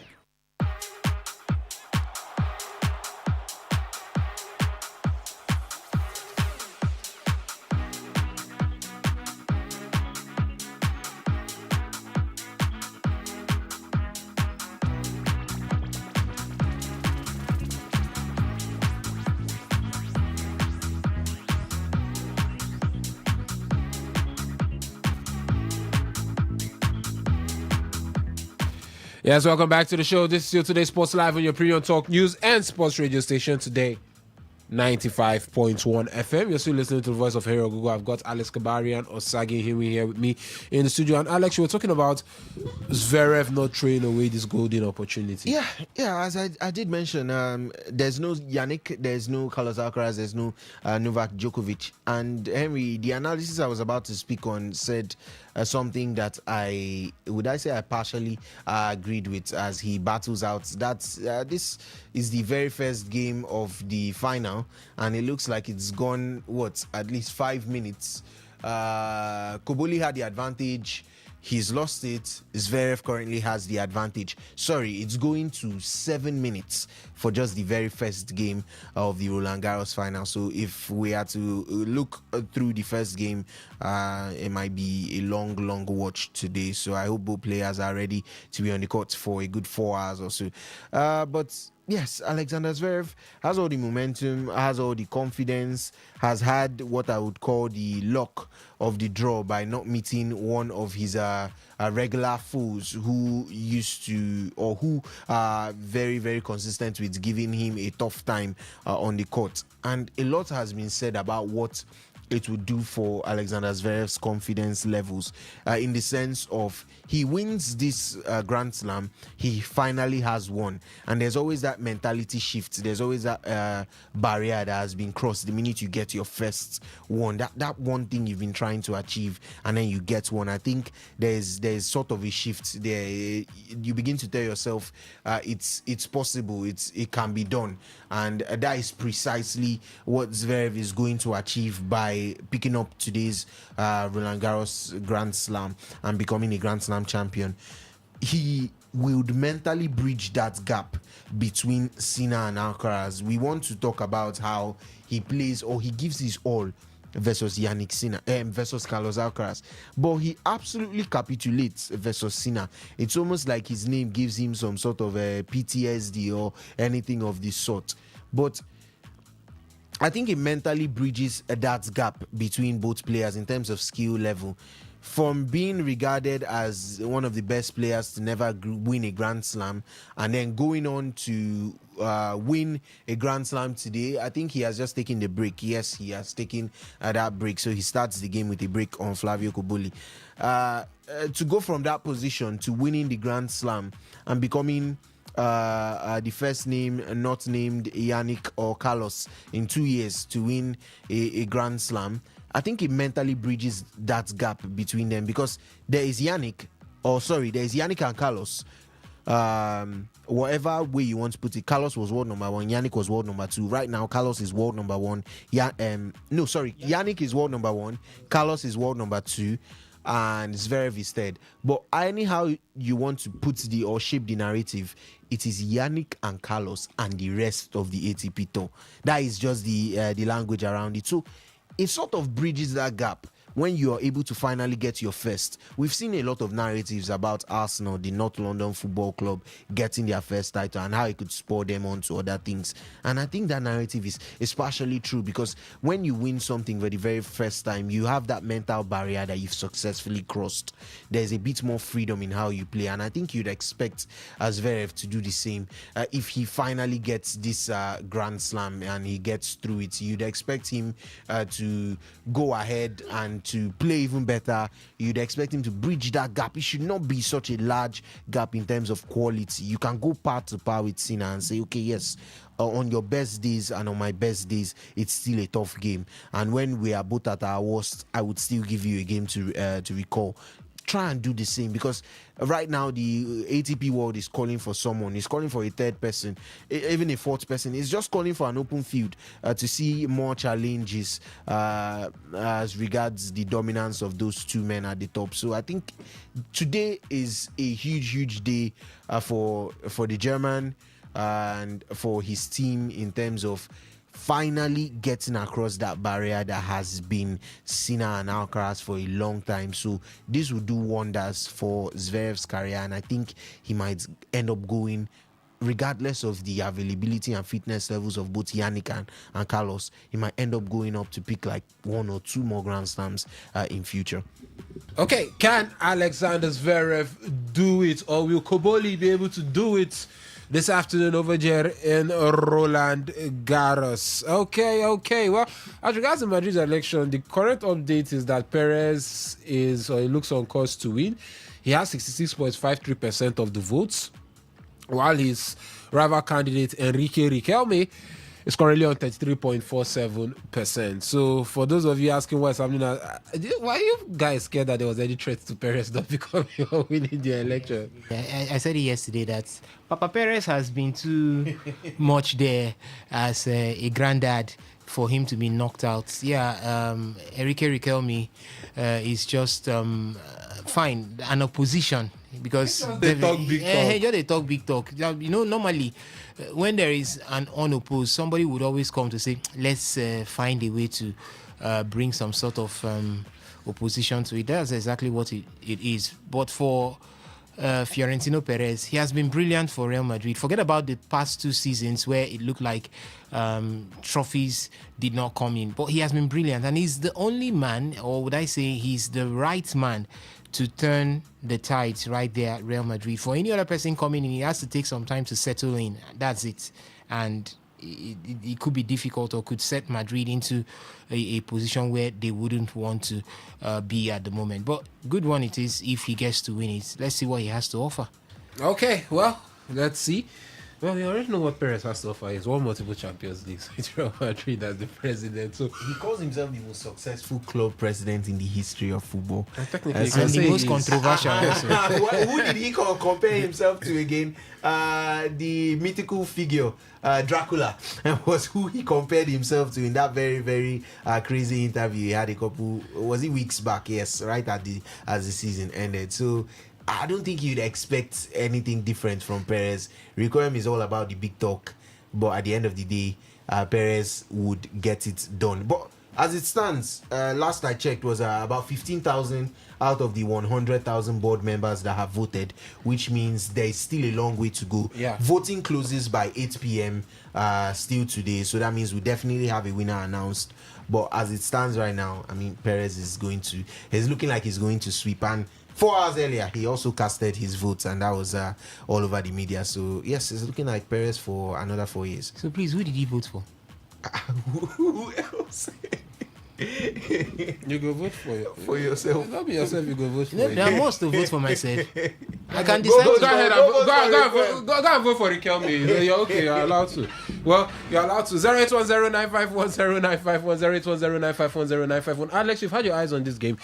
What has been happening so far? Zverev overpowering and absolutely calling Flavio Koboli his younger brother right now, because in terms of serves, Flavio Koboli served in the very first game of this final, and that was an 8 minute and 30 plus second game, and at the end of it all, Zverev got the break. Zverev went on to just easily conclude his own serve in just about a minute or a minute and a couple seconds, taking it 40-15 and then converting that one almost immediately on his serve. So Zverev looks very, very much on top the early proceedings. Koboli is already down a break. He has 2 double faults already. So he looks rattled. And it's just the first set, but Zverev looks very comfortable in this one already. He does not look like a man that is going to capitulate. He looks like a man that is going to seize his opportunity. So all Koboli has to do to stay in this game is take your serves right now, and which is what he's doing right now. I think that is 40 to 15 for Koboli. So he serves right now to take the first set. You cannot absolutely go down by 2 breaks to Alexander Zverev in the very first set, because that does a whole lot to your confidence levels going into the rest of the set, if there is to be up to a set 5 or so. So he has converted that one, so he's currently 2-1 in favor of Zverev. Zverev is up a break, and he's going to be serving for the next game.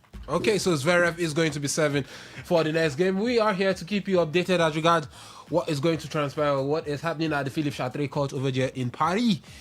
for the Roland Garros final.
Zero 0810-951-0951, and the guys were busy making fun of my French accent, and I went like, what was that? What was that? It's funny now to hear you call Roland Garros Roland Garros. I think you could go ahead and try to list the different and you know cities different places. Yes, and you know the French guys will always say, of course. What's the name of the club that just got relegated? Spelled Nantes, but it's pronounced Nantes. And then there's Lorient. Lorient. And then there's I was saying Nantes. Strasbourg. I was actually discussing with the Nigerian once. A friend of mine, he said, you see what in Nantes play today? Nantes. Nantes. I was like, wow, what's up? I said Nantes to my friends when we were watching the match, and they were all like, who? I said Nantes. I said, who? So it just goes to tell you the complexities of this name. I think we had something similar yesterday where we had to do that Japanese squad. Yeah. I was on the hot seat. Japanese names are difficult. When you have to go with the pace of the names and just keep going. I'm trying to midfield. Henry puts me in a chokehold. I will feel for the commentator that maybe would see off a game between Japan and South Korea. No, I don't think it's quite. Lee Min Kim, Jin Min Kim, Long Lang Hing. It's not Jin Man Hung. Maybe because I'm good with. Then you now transit from there to Aika Shikimoto. Or you go all the way to the Arabians, and then you find out the Mohammed El Shiwish, and then you're looking at those very complex names. I think similar thing happened when I was trying to do the Tunisia team, or was that the Moroccan team too? So a lot of them. I was going from. Are we going to have anyone today? El Anoui. Are we going to be having anyone today? Where we have to twist our tongues. Group G, Group H, and Group I all features African teams in them. Do we have Iran or Iraq in any of them? Iran is in one of them. We are looking at tongue twisters for today. I'm guessing already Mediterranean is going to be the easiest name on that list, but we'll see how it goes. All right. Okay. Well, let's wait and see what will happen. As regards the Roland Garros final, was still going on. Zverev, Kobuli going back and forth, and it just looks like Zverev is tossing this man all over the place. Zverev knows that it's now or never. Yes. I have to be a Grand Slam winner by all means. 08109510951 and 0701933996. So that second one is for the SMS and WhatsApp portal.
Well, the New York Knicks, they are just 2 games away from an elusive NBA championship. I think the last time they won it was in the 70s. Was it 76 or 1972? But Victor Wembanyama, well,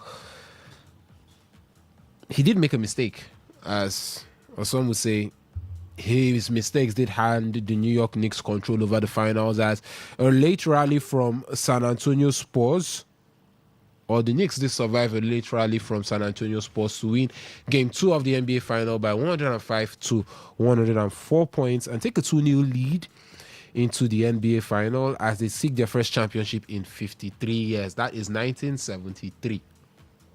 The last time the Knicks were champions. I don't think anybody here was born by then. I was born. I should tell you what happened in 1973. There's a reason why he's called the demigod. so we have to give it to him. He may not be lying. He's older than Dracula. Yeah, he's older than Dracula. He has more lives than Florentino Perez. Yeah. but Alex, it's not the final a lot of people were expecting. It was like Spurs home advantage. Worst case scenario is tied at 1-1. Probably New York gets one, you try and get the other one. But still, even if you get to lose 2, it's 3-1, you can still claw back. But a 2-0 final advantage or series advantage, and you're heading over to New York now. It's just about get 2 wins. Even if New York loses 1, it still feels like they're the driving seat at this point in time. Henry, I was speaking to my brother, who is also a very huge basketball fan, earlier today, and the number of points we were making was making sense in my head. I was just telling myself, I'm going to bring it on this show today. Well, one of the factors about it, if we have to look at it from both teams' perspective, I don't want to bring it down to individually, maybe Spurs or the New York Knicks yet, but I'll just say, if we look at it from a shake-up where you're saying it's an NBA final, and it's a New York Knicks versus the San Antonio Spurs. Now, Henry, the first thing to consider at most of the times is how well rested is a team. The New York Knicks went 4-2 against Atlanta Hawks in the first round of the NBA playoffs. San Antonio Spurs went 4-1 against the Portland Trail Blazers. The New York Knicks went 4-0 versus Philadelphia 76ers in the next round. San Antonio Spurs had to play 4-2 versus the Minnesota Timberwolves in the next round. They went on to sweep the Cleveland Cavaliers 4-0 too. Yeah. And San Antonio Spurs were dragged to a Game 7, 4-3 versus last year's champions, the Oklahoma City Thunder. So it varies a whole lot. That Atlanta Hawks game I just said was 4-2. They were 2-1 down to Atlanta Hawks. So we can just go ahead and count from there.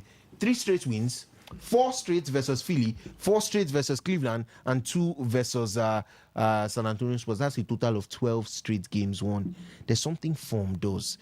We see it in every sport. Someone who is not playing well, Maya, will just take a win versus one person, and the next thing you're seeing her in the final.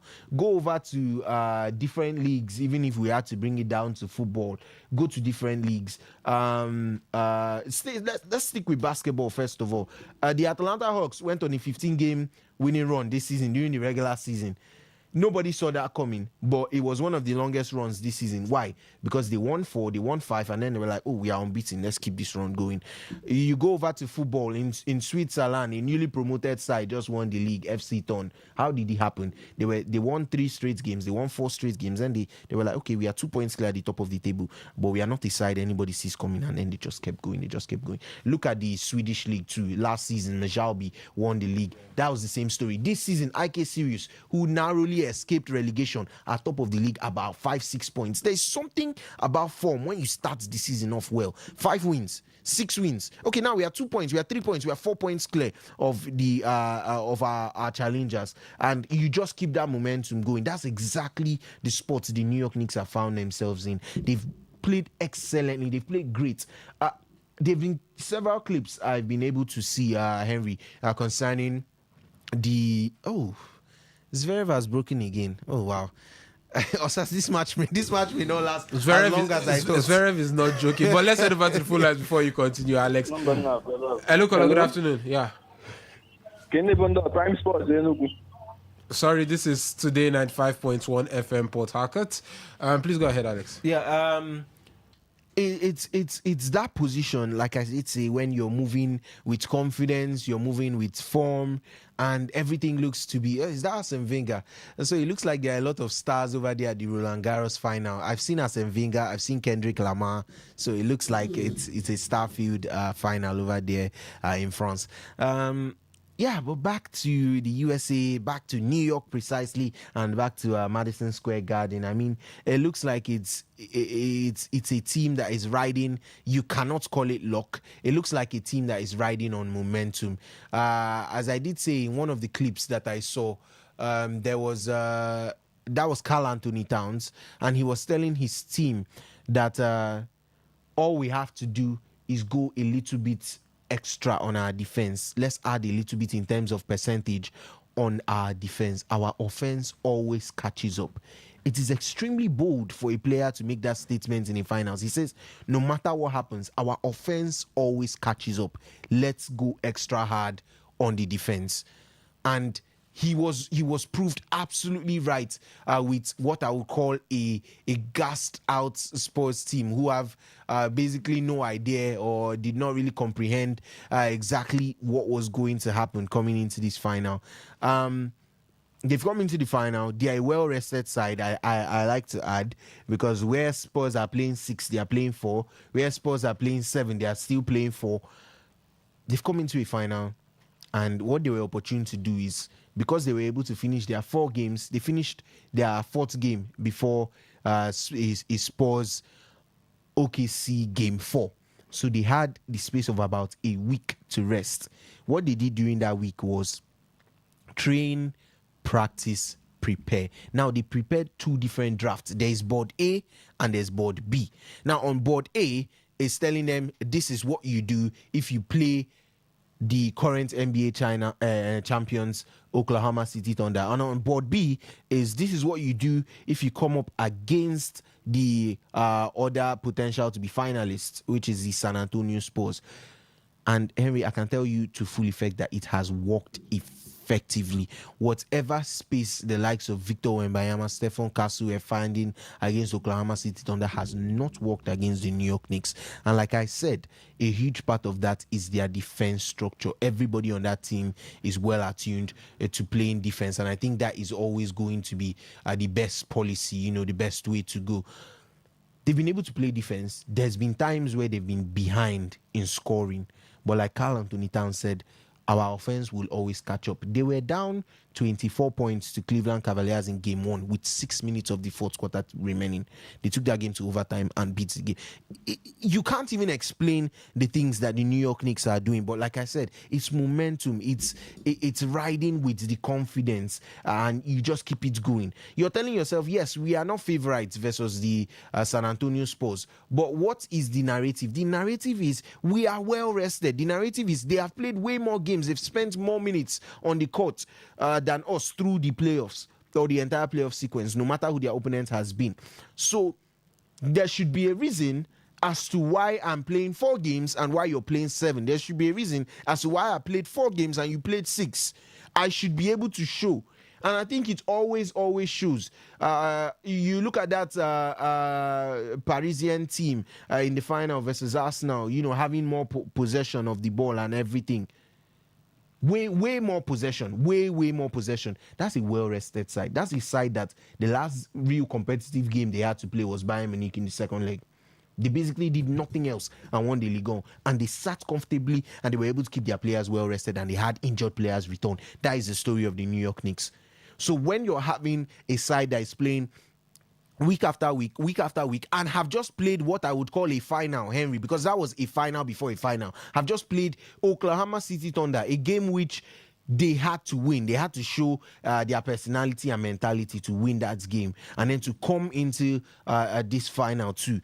It's almost like they have mentally exhausted themselves in that Game 7 series versus the Oklahoma City Thunder, and there's almost nothing left in the bag for them to offer versus the New York Knicks. I think that's the situation right now, and it begs a lot of the San Antonio Spurs if you have to look at their comeback chances, comeback possibilities. This is 2 games at your home, and you fail to pick one of them. And now you're going to MSG, a place where I can almost guarantee you the Knicks will find a way to pick at least one of those 2 games.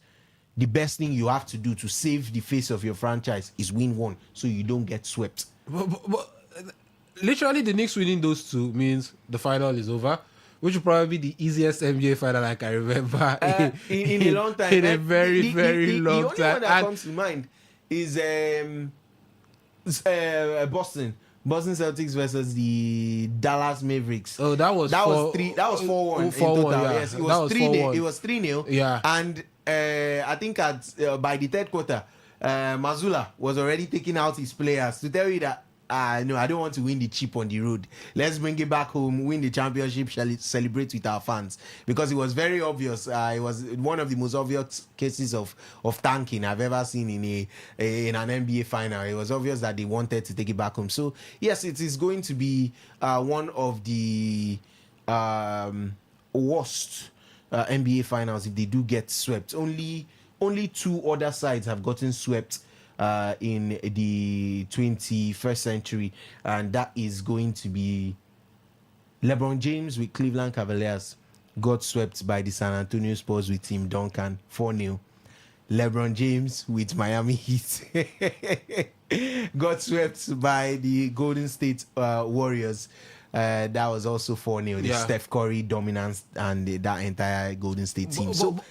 Okay, before you continue, let's talk about the possibility of a comeback, because Wemby has been under fire for the first 2 games. Even the last game, the rally, missing that final shot from 20 feet, which a lot of people felt that should have been in the basket, and if that had gone into the basket, it would have been 1 or it would have been 1-1 in the series, but that didn't happen. But what are the chances of that comeback actually happening? Well, first of all, I think Henry, it's a huge mentality shift that is needed.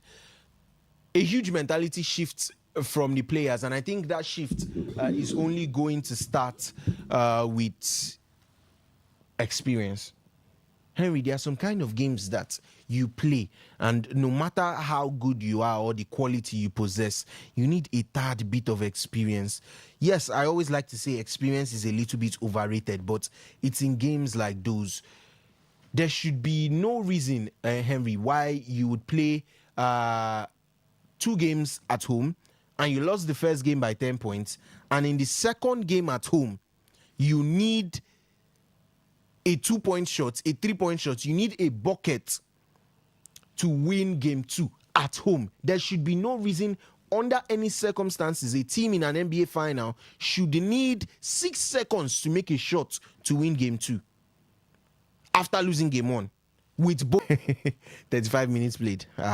This could be less than 2 hours if it goes the way it's currently going. There should be absolutely no reason, Henry, like I did say, why you should be in that position in an NBA final and you are currently down by 2 points going into the last stretch of the last minute of the game. You're down by a point and you need to make a shot with just about 7-8 seconds on the shot clock. I don't think there should be any reason for that. There's what I like to call response, a reaction to a defeat. They should look at what Oklahoma City Thunder did right after they lost game 1. San Antonio Spurs won game 1 over there in Oklahoma. And in game 2, was it even a closely contested? I think they won by, was it 13 or 15 points? That's OKC. That should be the story of a response. You lost 1 game at home, you respond. At halftime, there should be a mental shift where the New York Knicks are already saying, this game looks like it's out of hand. Maybe they are up by 10 or something like that. And then by the fourth quarter, it should not even be close. That is the response. But in situations where it does not go your way and you still need to find a way to convert or to get it through, you have to show attitude, you have to show experience. And they don't have that yet. The experience has been sorely lacking. You just have to say the experience has been lacking for this side. So it's a matter of who do they have right now in the reins that is going to take that team, going to show that little bit of mentality, because I guarantee you they would get into this position in their career as long as that unit stays together. They will definitely get into this position again. But the issue right now is, are they going to be able to convert it right now? Or is this going to be some sort of feel for their experience in future situations, or whenever they do get to that point again in an NBA final? And I think that is going to be the real key, or that's going to be a decider for the San Antonio Spurs as regards to how they build this team. Because, Henry, frankly, I know Victor is one of your best scorers on that team, but there is no reason as to why you need a mid-range jumper shot competent. From the mid-range, Stephen Castle is competent. Why does it go to the hands of Victor Wembanyama? Would you give a three-point attempt to Giannis Antetokounmpo, who can shoot a three to save his life? Would you give a three-point attempt to Shaquille O'Neal with the final on the line? Nah. It's all about identifying, even in Celtics, the hot hand when it has to do with threes. Do you feel the final play? Do you feel that final play was actually quite not planned properly or messed up as regards that shot? Yes, I think it was. That shot should not be going in the hands of Victor Wembanyama. I think what you want him to do is what Devin Vassell was doing, because the screen and then the put back. Yeah. Yes, because Vassell had the ball in his hands and sort of a rebound shot, because there was only about 0.2 left on the shot clock. Vassell had the ball in his hand, not even had the ball. He basically just tapped it, trying to kind of just get the buckets before the buzzer went off, but the buzzer had already gone off. I expect Victor to be in that situation or in or around those positions, and I expect one of his teammates to be calling the game. You've seen Kobe Bryant, the late Kobe Bryant. He stepped up in those moments, and I think that's what defines great players. Kobe will have the ball in his hands, and he will tell his teammates, I don't need a screen. Call an isolation for me. He will call an ISO on that player. I want to go against you one-on-one. And he will get past you and get to the bucket almost very easily. Shai Gilgeous-Alexander does that. He would be like, no worries. I know how to get to the bucket. Isolate. Leave me and this player alone. It's just me and him. And let me see how he's going to be able to stop me. Victor is not that player yet. He can add that to his game, but not right now. He's young, obviously. So he can add that to his game. There's definitely time to improve. But right now, that is not the shot-making decisions you want to make in an NBA final. And I think based on the competence of the rest of the players around him, it would have been better going off in the hands of anyone else. Or if it is a Victor Wembanyama play, you should set up a play where he easily grabs his points by staying in or around the paint to be able to grab that rebound. And at the end of the day, I just think it's very, very poor coaching decisions for that shot by Victor Wembanyama at the end.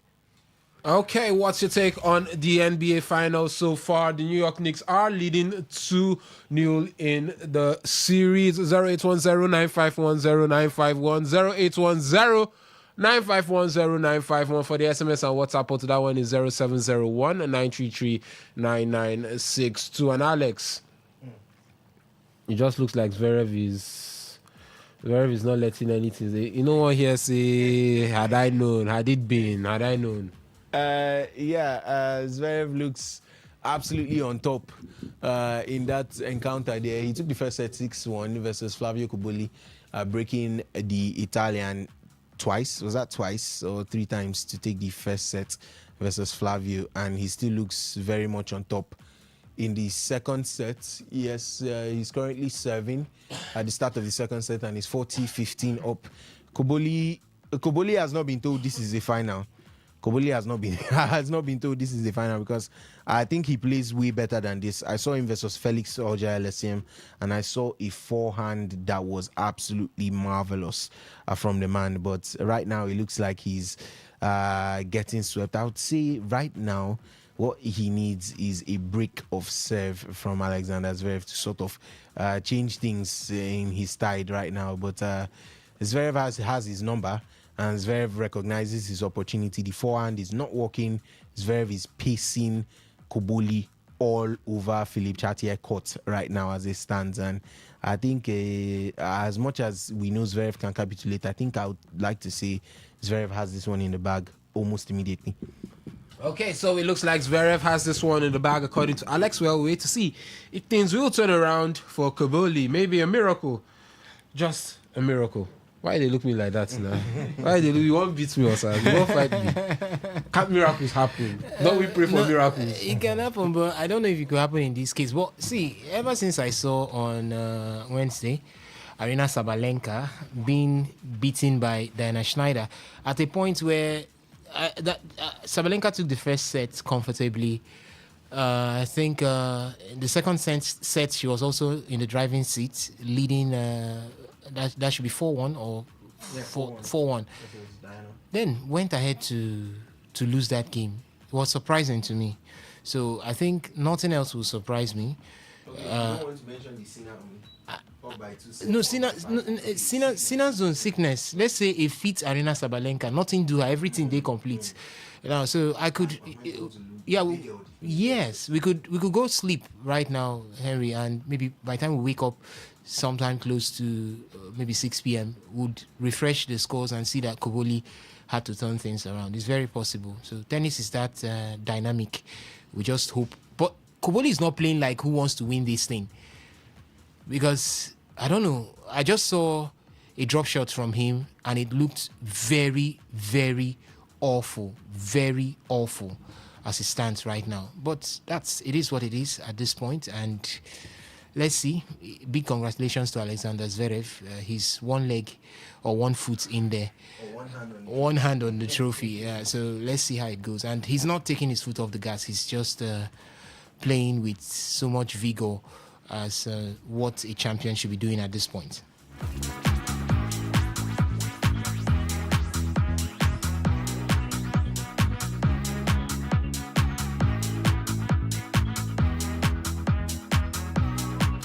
Okay, yes, this is still Today Sports Live on your premium talk news and sports radio station, Today95.1 FM. And I'll be handing you over to the safe hands of Alex Kabari for the World Cup preview and some other things as regards football, transfers happening, Zadok Yohana and co. Just a quick note, Antonelli is starting as pole for Monaco, so we'll keep you updated as regards what happens in the Monaco Grand Prix before we get to run out of the studio today. But Alex Kabari with football is up next.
All right, without much further ado, let's jump right into it. You're listening to the voice of Kabari. Alexander here to take over for the European football section side of things. I still have the guys in the studio with me, Osas, the demigod in the world of sports, as well as Henry Ogugo. And I am going to be bringing you into this very, very special marathon edition. Of course, it's 4 days to the World Cup. Yes, it's 4 days to the World Cup. And there's been lots and lots of activities, lots happening in preparations for the World Cup, set to be hosted by the United States, Mexico, and Canada. Yes, the phone lines will be open when it's time for you to get your feedback, to get your thoughts, to get your contributions to everything that we have on the table for discussion today. It's 0810 9510 951 0810 9510 951, and the WhatsApp and SMS portal also doubles at 0701 933 9962 0701 933 9962. Yes, we are seeing Alexander Zverev absolutely crash into Flavio Kobuli. He's barely dropping anything on serve. He's not giving Kobuli any chance at all. So right now, for Ikoboli, who has been broken thrice already in the first set, the big task for him is to find a way to break Alexander Zverev's serve. And right now, that task is impossible. Osas. Almost impossible because Zverev has just taken the third game in the second set. 2-1 it is in favor of Alexander Zverev. And the manner at which he's doing this, he's actually showing Flavio Kobuli either two things. Either you're not ready for this or we're not mates. Don't come here and act like two of us now meet. Not because we are holding the same racket and on the same court. You now look at both of us and you feel that we are mates. Respect yourself, let me respect myself. So that's exactly what he's telling him. And I think I would applaud Alexander Zverev for this one. He understood exactly what it meant to have this opportunity in the final of Roland Garros. He understood exactly what it meant to get to this point, and you don't have the likes of Carlos Alcaraz, Yannick Sinner, Novak Djokovic to face, Philippe Auger-Aliassime to face, Ben Shelton to face, and it's quite an amazing one for him. And here he is at this point, cruising towards maybe winning the second set. I'm still not yet very. I'm optimistic, but I'm not still convinced because tennis, that's how it could is. Switch in a minute. In a minute. So, but as it stands right now, it's Alexander Zverev enjoying himself right there at the Philippe Chatrier court in Roland Garros. I thought you were going to say like Henry did. Roland Garros. All right, thank you very much for that one, Osas. I will come back to you because I love the way it is being intoned. I might be a Frenchman at heart. We have a couple of messages on the WhatsApp platform. It is from sports chef Ovier Wallace. He says, I'll start off with the San Antonio Spurs, which he says, the Spurs are too fatigued after that 7-game thriller against OKC. They are currently paying the price for victory, and now they are going to Gotham to get a win. It's calling New York City Gotham. That is more scary. I just do not see it happening. Series will end 4-2 Knicks win, even though I want the Spurs to win. And he also says for Formula One, he says Kimi Antonelli might be the luckiest driver this season. In Japan, Russell pitted just before Oliver Bearman crashed, triggering a safety car. Antonelli, not yet pitted, got a free stop and took the lead. In Canada, while fighting for the lead with Antonelli on lap 30, Russell's Mercedes power unit failed. Now in Monaco, he gets pole from the skin of his teeth, and now Max did not finish on turn 1. So it's already up and running over there at Monaco, at the Monaco Grand Prix. We've got Kimi already leading in that particular one, 57 laps gone. Wow. So we have a couple, it's 78 laps all through. So with 57 laps gone, we have about 21 laps to go. And Kimi still leads. The surprising thing what's the second differential between him and the next person? Let me see if I can see it. It's not pretty... It's not showing on my screen right here. The timing is not showing on my screen. But I'll check on that. But the brilliant thing here, the surprising thing is we've got the two Ferrari drivers on the podium right now. Lewis Hamilton is in second place. Charles Leclerc is in third place. George Russell said this. He said Ferrari are the outright favorite for the Monaco Grand Prix. How did he see it? See, these guys need to start explaining to us if there is a script written down for them to come drive to make sure that it works. Because how did everybody come up with the balls of Ferrari? And here are the two Ferrari drivers on the podium. Lewis Hamilton is second on the log, and we've got Charles Leclerc third on the log. George Russell is fifth. Where is Max Verstappen, the man who finished behind? He got a did not finish. Got a did not finish. At turn one. Very, very sorry state there for the Dutchman. See, after this, if it continues like this, Hamilton will go to NASCAR. He will leave Formula One for problem.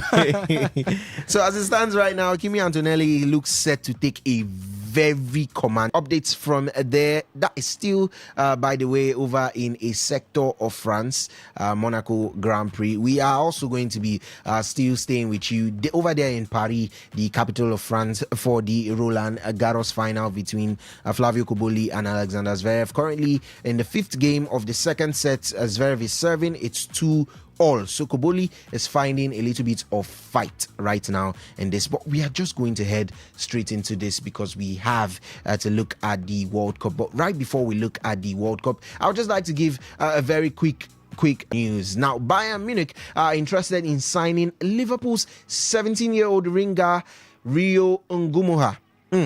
The German outfit made inquiries about a potential move for the teenager, but sources have indicated that no face-to-face discussions have taken place yet. Now, Ngumoha, currently at a preparation camp in Florida as a supplementary member of the England squad, is believed to be aware of the interest from Germany, though no final agreement over personal terms has been struck.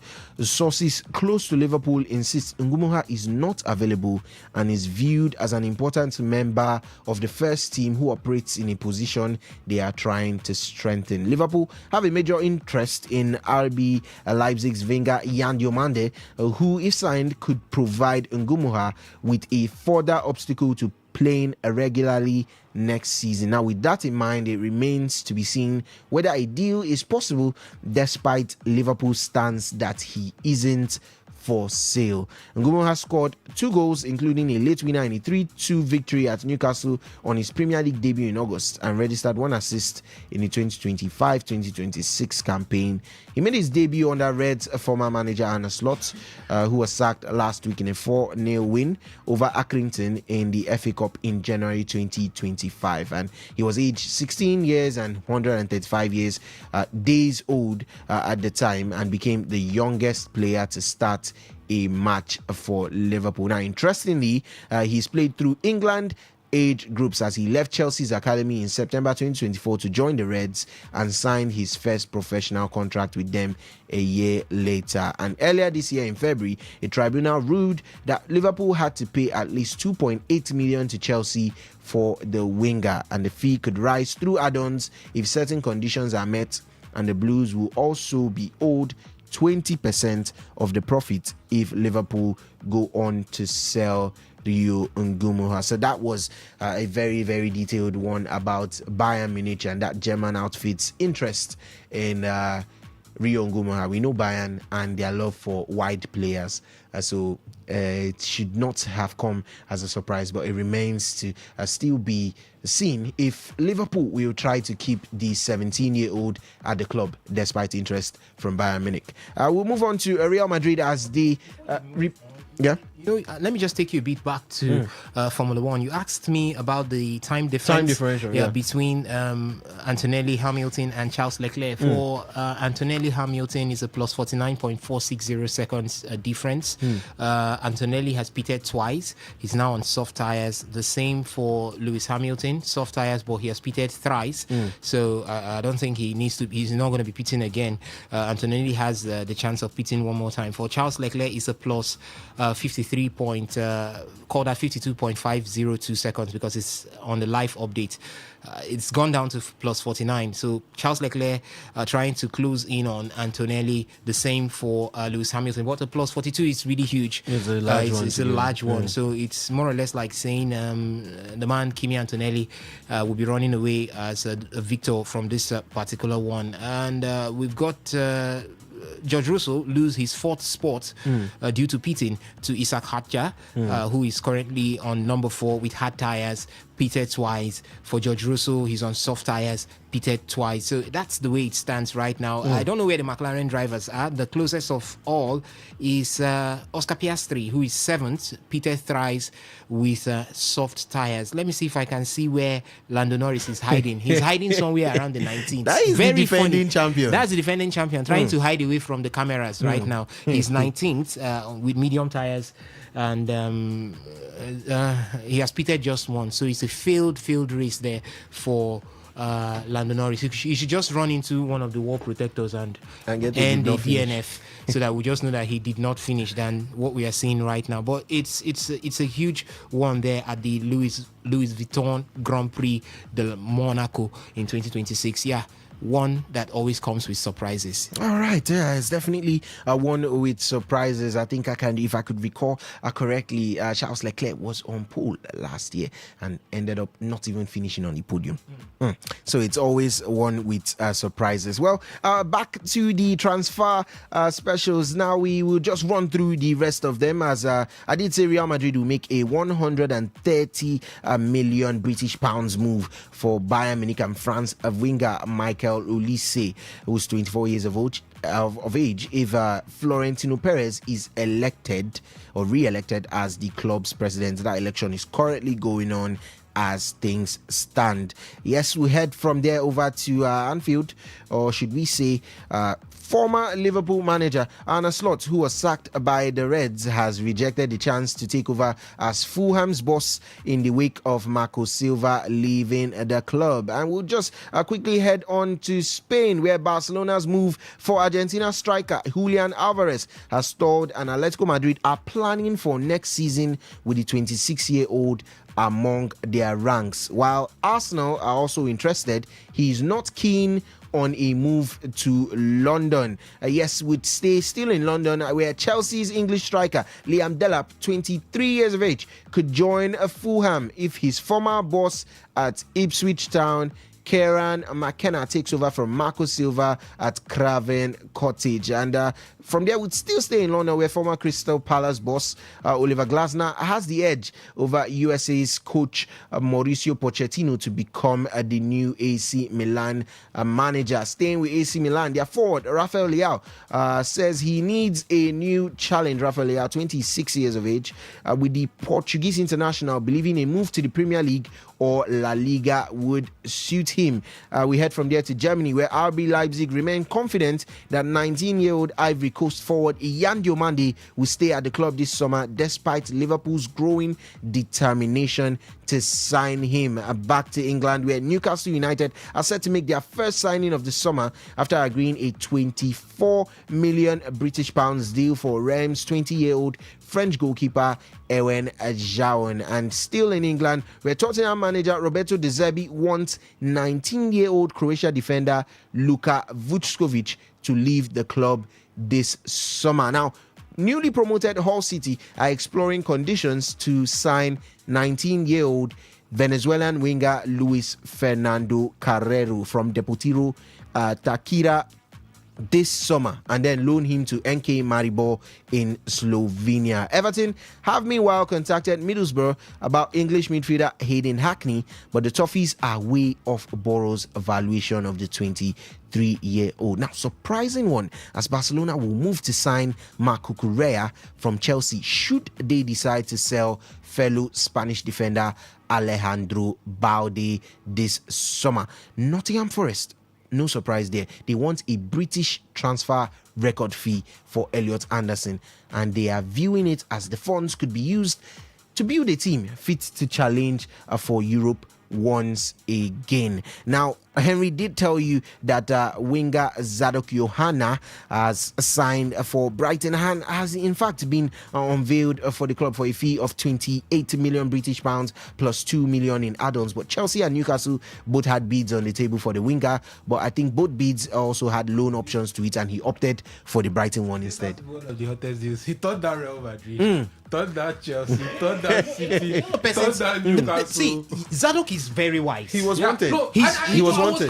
I was so happy. I was so happy. Brighton, Fabian Hurzeler personally asked for him, number one. Number two, Brighton has a track record of Developing players, and giving young players like him a chance opportunities in the Premier League. And training at that level and intensity and playing in the Premier League regularly, even if it's not as week in, week out like he would have in Sweden, will actually help his development. So I think he and his management made the right move from Icon and our boys. Because even looking at Newcastle, going to Newcastle, starting would be an issue for him. He was set to go on loan. Yes, definitely. So the best is I think Brighton gives him that visibility, and he will have the time to play because Brighton are probably in a rebuilding process right now, and it's quite clear that the man will be part of the Brighton's managers' plans for the new season. So it's a win-win situation for each and every one of them. Beautiful winger there, talking about Zadok Johanna. All right, and it's quite clear also to everybody in Nigeria and the Nigerian Premier Football League that you can fly from here to the best teams in Europe. So let's stop looking down on our MPFL. Henry, that one is for you. So come down to Nigeria. Straight to AIK. Now wait, but Icon boys. He was rejected by the Nigerian under 17 and under 20 national teams. But what I'm saying is that you can move from Nigeria here outside, unlike not those the MPFL. I didn't say you cannot move from Nigeria here to outside. I just said you cannot move from the MPFL. but we have Papa Mustafa Daniel. He moved from the MPFL to, I think, somewhere, NK Selje. Yeah, NK Selje. So is it not outside? As in Europe. NK Selje plays in the Conference League. If you move from Selje to Brighton, Newcastle, they will know he's doing something. Also, please stop this. Just stop this. All right. News for you is that Koboli is trying to find his feet here.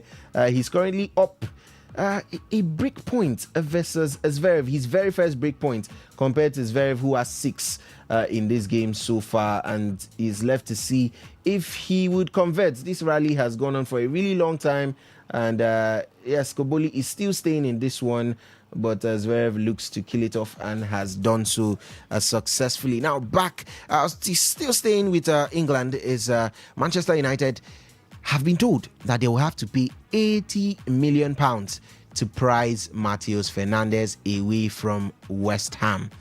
And still with United is the Qatari group that tried to buy United back in 2023 will not return with a fresh bid. So whoever had hopes of that takeover, it's not happening. Definitely not from the Qatar group. And Newcastle United, who are in the market for an Anthony Gordon replacement, have identified Spanish winger Victor Munoz and believe he would be the best or the perfect replacement for Anthony Gordon. So yes, that is the roundup of the summary of the transfer specials, everything just happening in or around the world of transfers for the European sides. But from then on, I will just go jump right into the World Cup preview.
Iran and New Zealand. Yes, it's considered an open and a highly competitive group. And the opening matches of the round robin stage kicks off in the US and Canada. Is slated for the US and Canada in the middle of this month for those round of group stage matches. Yes, so it's going to be staged, or it's going to be situated at the US and Canada. So none of these matches are going to be played in Mexico. Yes, it features Belgium, Fire Powers, and the Red Devils, as they are currently known as, or very fondly referred to. They are headlined by veterans like Kevin De Bruyne and Romelu Lukaku. They are European heavyweights, and they were once rumored to be the golden generation, although they never really showed why they were called so. But they are the clear favorites to win that group right there. Yes,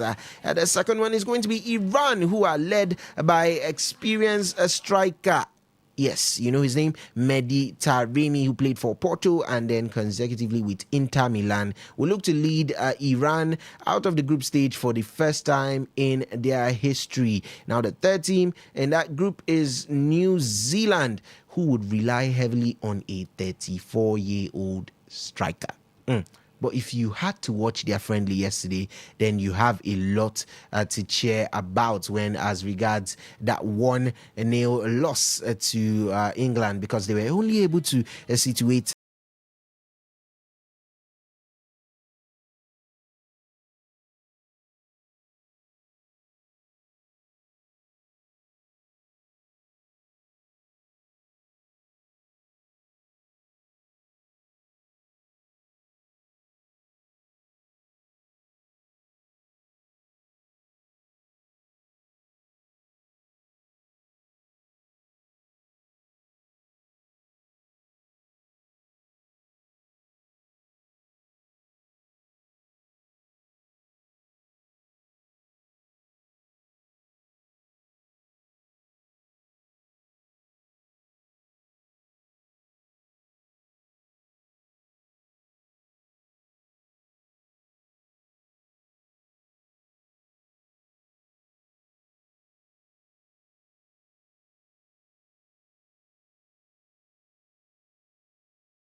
Baksh, Mohamed Mohebi, Ami Mohad Razagini. Henry, these names don't come again. Mehdi Torabi, Arya Yousefi. And for the forwards department is Ali Alipur, Dennis Dagahi, Ami Hossein Zadi, and Sharia Moganlu. Of course, there is that skipper Mehdi Taremi for the Republic of Iran. There, yes, that is their 26-man list going into the World Cup, and they're going to be fancying their chances in a group that is considered a very, very open one. Yes, as I did mention, when it's time for the takeover for the local news and the local football section side of things, we are going to be taking a closer look at an African side in that team, which is none other than Egypt. But for now, our main focus is going to be on Belgium, it's going to be on Iran, and it's going to be on New Zealand. Yes, in a very, very open group featuring those three right now. It looks like it could be a group where everybody looks at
it 1-1. Yes, so he'd be looking at it and he'd be fancying his chances. So yes, it is Flavio Koboli up 5-3 versus Alexander Zverev in the second set. Yes, we'd move from there and switch things over to look at that Egyptian side to round up Group G. Yes, we are looking at that Egyptian side, and Hossein Hossein has named his 26-man World Cup squad. In the goalkeeping department, he has goalkeepers Mohamed Allah, there's Mohamed El Shenawi, there's Mustafa Shobir, and there's El Mahdi Soliman. And for the defense department, there is Hussam Abdel Magid, there is Mohamed Abdel Monem, there's Tariq Allah, there's Ahmed Fatou, there's Karim Hafez, there's Mohamed Hani, there's Yasser Ibrahim, and there's Rami Rabia. And for the midfield department, there is Emma Mashaw, there is Marwan Atian,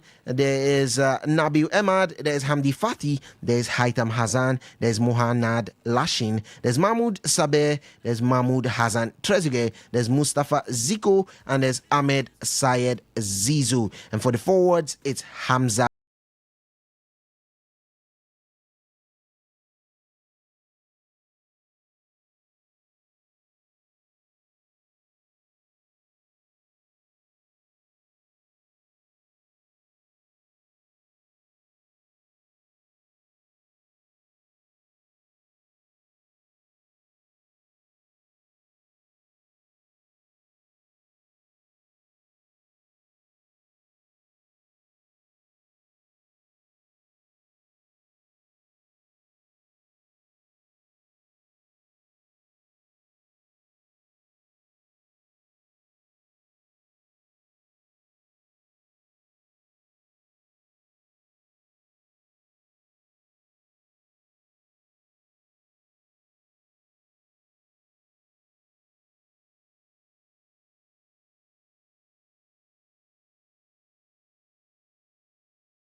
Akambash played in the Premier League for Brighton and played for Feyenoord. The man is still in Europe. He's in Denda now at this point in time. Yeah.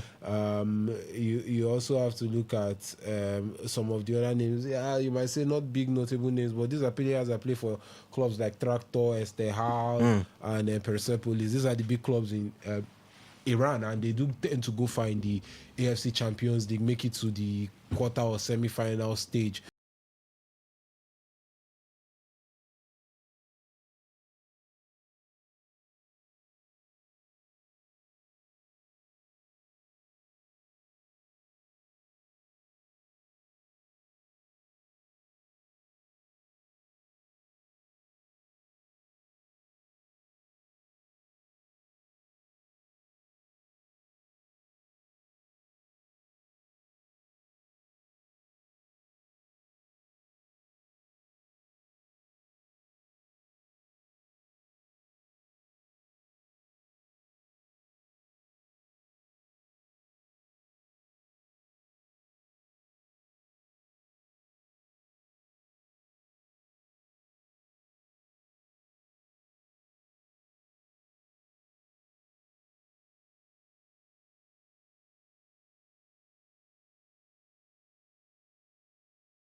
Wolverhampton Wanderers is there, Isidore is there. You have some players playing that, so it's understandable. There'll be a decent and stubborn nut or difficult nut to crack, like I did note when we talked about Haiti. But New Zealand losing 4-0 to that Haiti team.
and electrifying young talents. Yes, now for the La Roja, they selected a 26-man squad, but there were lots and lots of notable omissions in that team, and I will get to that. But manager or head coach of La Roja, who is De La Fuente, has selected a 26-man squad. In the goalkeeping department, there is Unai Simon, there is just because of Somto, I cannot resist saying a Premier League winner, David Raya, and then there is Johan Garcia. And in the defense department, there is Pedro Porro, there is Marcos Llorente, there is Americ Laporte, and there is Pau Kubasi. There's also Mark Pubil, there's Eric Garcia, there's Marc Cucurella, and there's Alejandro Grimaldo. Now for the midfield, there is Rodrigo Hernandez, Rodri. There is Martin Zubimendi, there's Pedri Gonzalez, there's Fabian Rui,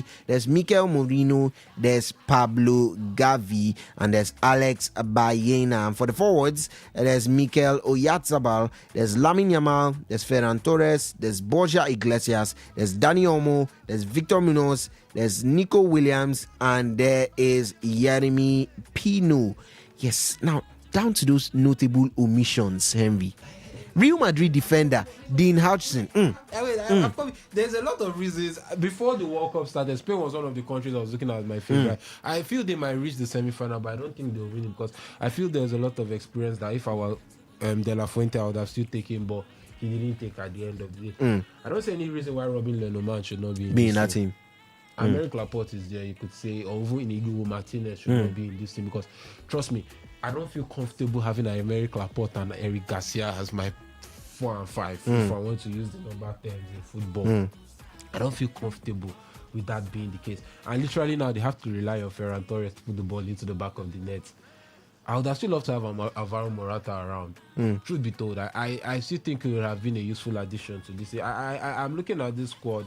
There's a player that missed out in the midfield due to injury. Okay, Fermin Lopez.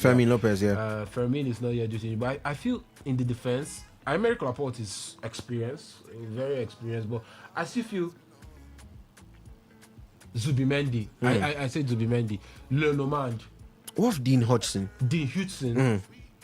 I probably might have dropped Eric Garcia or Mark Pubil. I don't know why. Pau Kubasi, I like Pau Kubasi, but like I'm looking at it now. You're caught in a game where it's do or die. It's quite tight. Let's say Laporte is suspended now. You're seeing Kubasi and Garcia in the back line. I'm Switzerland. I'm Brilliant Bolo. I'm playing Spain in the quarterfinals. I'm looking at. You favor that back line. I'll favor the back line. Laporte is there. But I look at Eric Garcia, maybe it's Laporte and Garcia, I'll be like, Laporte is experienced now. I focus on Garcia. Just doesn't. But you know, when you see Laporte and Lenormand, you're like, okay, these are. It's a tough day. Like seriously, I'm looking at that Spanish back line, and I feel that might be Spain's biggest undoing at the World Cup. In the forward line, in the Euros and over time, they've relied a lot on Nico Williams and Lamine Yamal's ability out wide. My problem is Nico is not in the best of form going into this World Cup.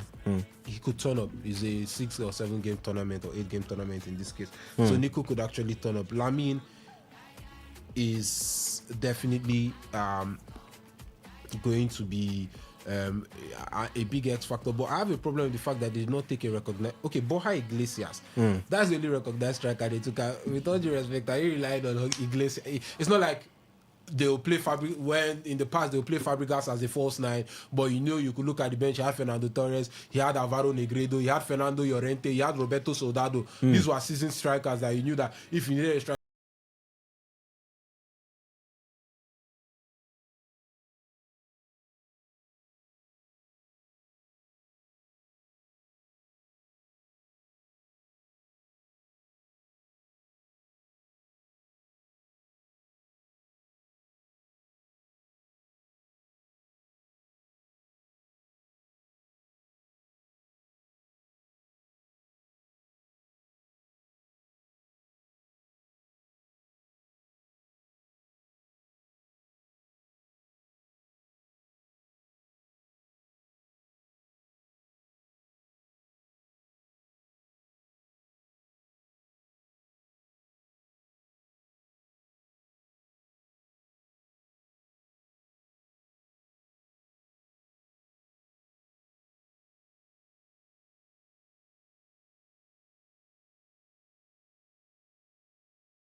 Cape Verde.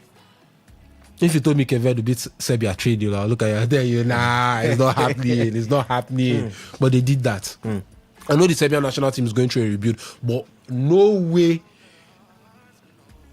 in hell do I think that, or did I think that Cape Verde will be able to put 3 unreplied goals past them? Past Serbia.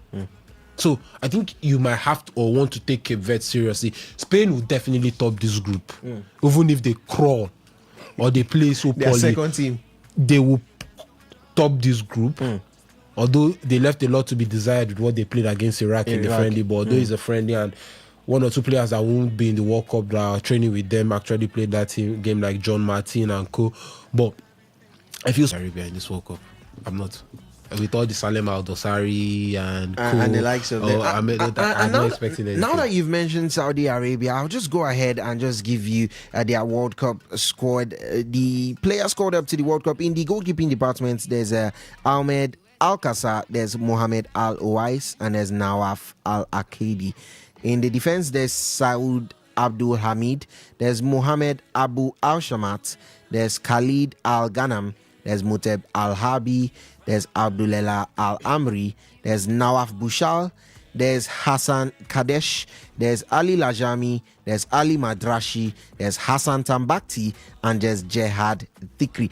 Henry, I've watched too much Saudi Pro League because I recognize a lot of these names. I know a lot of Mohamed Kano. I've known him before the Saudi League, but the man is in Al Hilal, Salem Al Dosari. I mean, there are a lot of players. Nasser Al-Dosari, his brother as well. Nasser Al-Dosari is the first name on the midfield. Alongside Ala Al-Hajj, Ziad Al-Johani, Musab Al-Juwari, there's Abdullah Al-Kabari, there's Kaibari, not Kabari. There's Muhammad Kanu, there's Sultan Mandash, and there's Ayman Yaya. And for the forwards, there's Feres Al-Burakan, there's Salem Al-Dasari, there's Abdullah Al-Hamdan, and there's Saleh Al-Sheri. Henry, this team shocked Argentina. No, the thing is that I'm not expecting much from them, but I won't be shocked if they actually do well. You have players like Al-Hamdan, he's the man that usually comes off the bench for Ronaldo in Al Nassr, or sometimes he gets to play alongside Ronaldo. I think he had about double figures in the league this season. A really good striker. The thing is that you look at this squad and it's Al Hilal, Al Nassr, Al Ahly Jeddah, and Al Qadsiya. And what do they have in common? These 4 teams, they are playing at a very high level now. And a lot of these players are training with players who are used to playing at a high level. So it will rub off. If they can get it right. Who is the coach? The Saudi Arabian coach. Because that is Georgios Donis. If he can get this team to play well and get his approach and tactics right, Saudi Arabia can do something. I think maybe I'll even change it a bit. Spain are topping. Second and third is open to any of the other 3. It depends on who gets their act right. Because Salem Al-Dosari gets to start for Al Hilal. Al-Hamdan gets to start games for Al Nassr also as well. So we saw Al-Dosari in the Club World Cup and how well he played for Al Hilal. We've seen these guys when they are playing for their club. So they can actually, or they have something to offer. Like I said, training and playing at that intensity with some of these players in those top clubs in Saudi Arabia has given them an edge or added something to their game that wasn't there before. And I think we might see this from Saudi Arabia, or we might see something from Saudi Arabia, but I don't want to expect much because their build-up to the World Cup has been poor.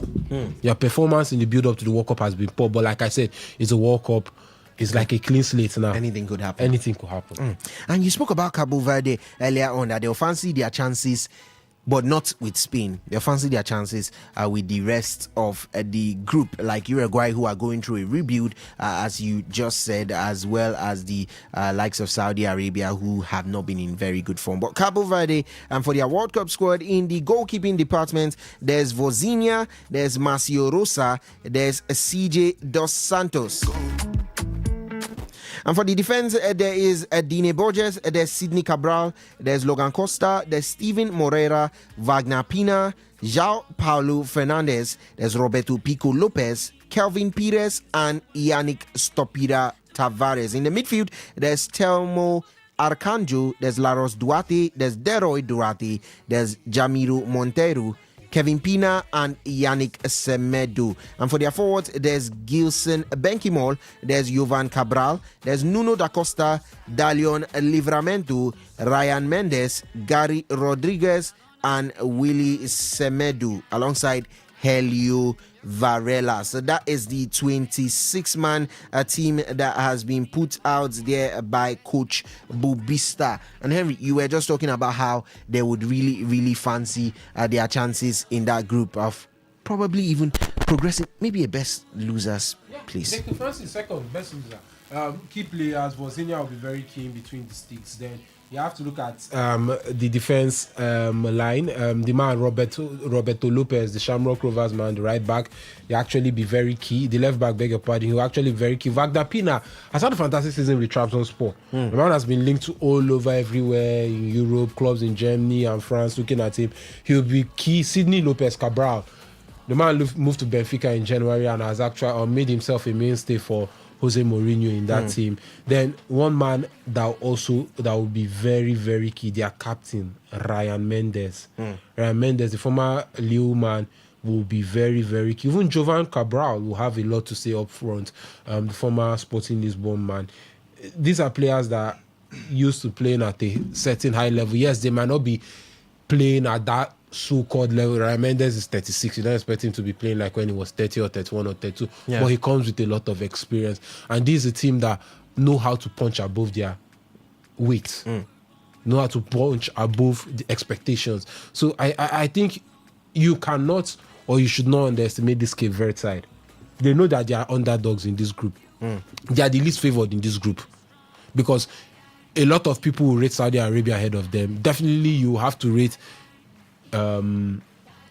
Spain and Uruguay ahead of them, but I think they have a very good chance against Spain. Maybe not, but like against Uruguay, like I said, have been in very poor form.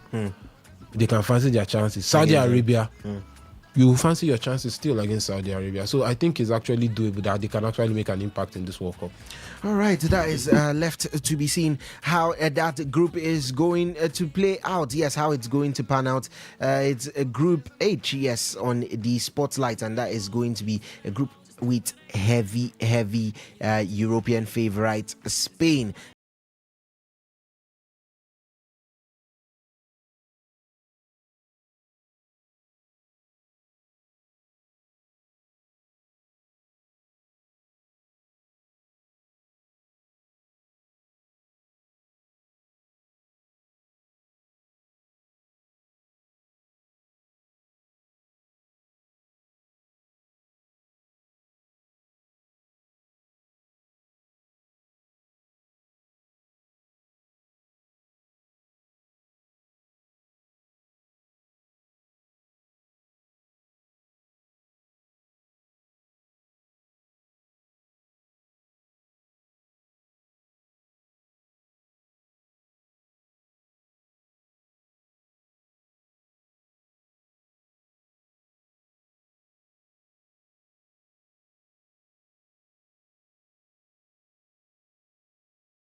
World Cup finals and who will be fancying their chances going into this one to emerge as favourites of the group. But there are teams there that are extremely stubborn and resilient, the likes of Senegal and the likes of Norway. Yes, but it is going to be a highly anticipated fixture, or this group of fixtures. Yes, because we get to see key players and key teams go up against each other. But Osas, just before I give the team call-ups by the individual sides, who do you favor going into the side? Because there's a battle right now between France as group favourites, who, if you watch their friendly versus Ivory Coast, you may have a rethink. But even if you have a rethink, France are France, and they've been to back-to-back World Cup finals, so we can never write them out. But then there's that battle, very interesting battle between Norway and Senegal. And are Iraq just going to sit and take it all,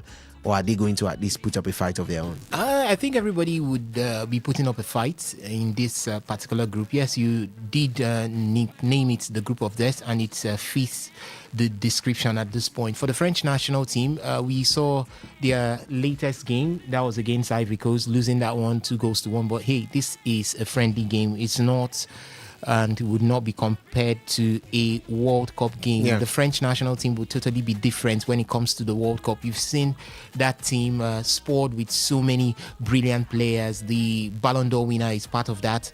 Talking about Ousmane Dembele, there is also the man who is in form, tipped to be a Galactico at this point. Talking about Michael Olise, he's part of that team. Yeah. Ryan Cherki, a revelation of the 2025-2026 season for Manchester City, also part of that team.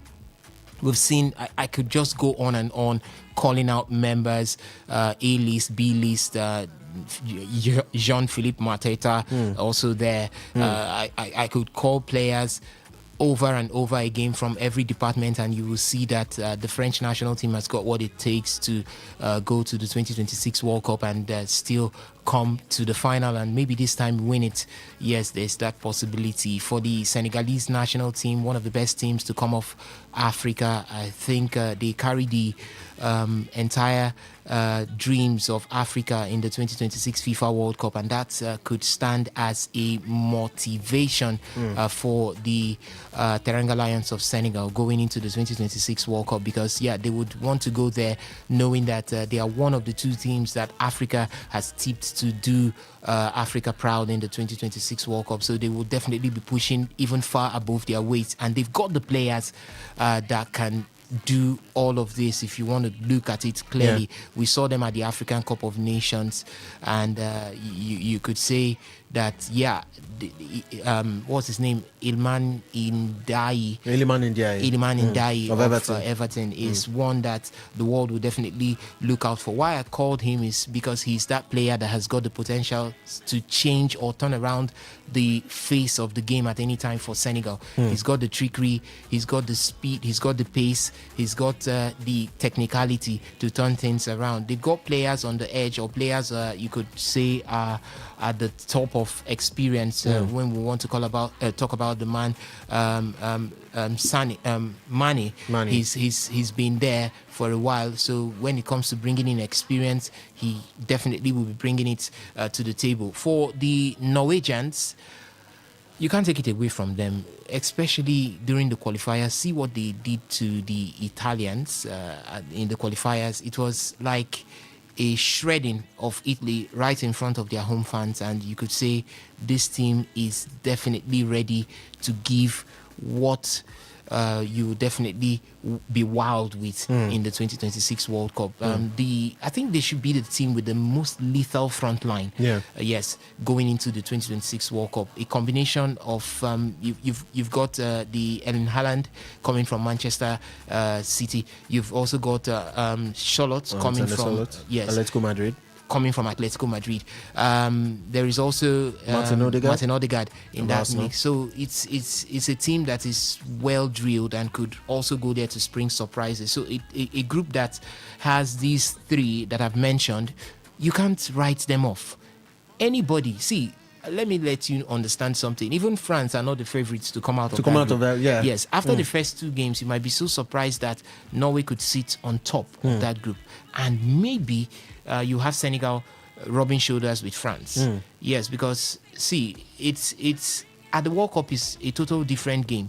I remember was that the 2002 World Cup where Senegal also with El Hadji Diouf, they sprung surprises in that World Cup, beating France, who happened to win the France 98 World Cup in the very first game of that group, in that one, beating them there, telling the world that Africa can still go on and fight at the biggest of stages. So you might be so surprised that even after game 2 in that group, you might be so surprised that France might not be topping the table. That's how the World Cup, or that's how football is. So hugely is what I'm looking at. For Iraq also, they are a good ball playing side. Yeah. So you might not be. I think was that Iraq or was that Iran against Argentina in the 2018 World Cup? Held Argentina almost. It took the brilliance. That was of, Iran. That was Iran. That was not Iraq. So it took the brilliance of Messi. So these are sides that could still come here and spring surprises. Yes. So it's a group of death, as you have said. But for me, favorites coming out: France and Senegal. All right, so Osas the Demigod has given his favorites coming out of that group of death, group I right there. But first of all, I'll give you the France 26-man team that has been put together by Didier Deschamps, who's set to leave his role as head coach of the French national side. Yes, in the goalkeeping department, there is Mike Maignan, there's Robin Risse, and there's Bryce Samba. For the defense, there's Lucas Dean, there's Malo Gusto, Lucas Hernandez, and Theo Hernandez, a pair of brothers. There's Ibrahima Konate, Jules Koundé, Maxence Lacroix, William Saliba, and Dayot Upamecano. And for the midfield, it's N'Golo Kante, Manu Kone, Adrien Rabiot, Aurelien Chouameni, and Varane Zaïre-Emery. And for the forwards, it's star-stacked with attacking talents. It's Magnus Akliush, there's Bradley Bakula, there's Ryan Cherki, there's Ousmane Dembele, there's Desiree Doué, there's Jean-Philippe Mateta, there's Kylian Mbappe, there's Michael Olise, and there's Marcus Thuram.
There's Mekas Doski, there's Akam Hashem, there's Franz Putros, Mustafa Sadon, there's Rebin Sulaka, there is Zaid Tashin, there is Ahmed Yaya, there is Manaf Yunus. For the midfield, there is Ami Al Amari, there's Youssef Amin, there's Ibrahim Abayesh, there's Marco Farji, there's Zidin Iqbal, there's Zaid Ismail, there's Ali Jassim, there's Ahmed Kasim, there's Aymashe, and there's Kevin Yakob. And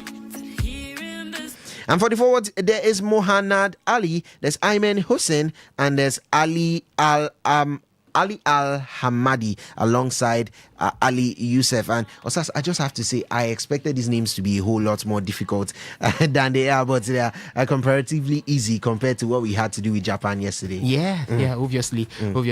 These are some of the names from some countries in the world where the tongue gets to be twisted.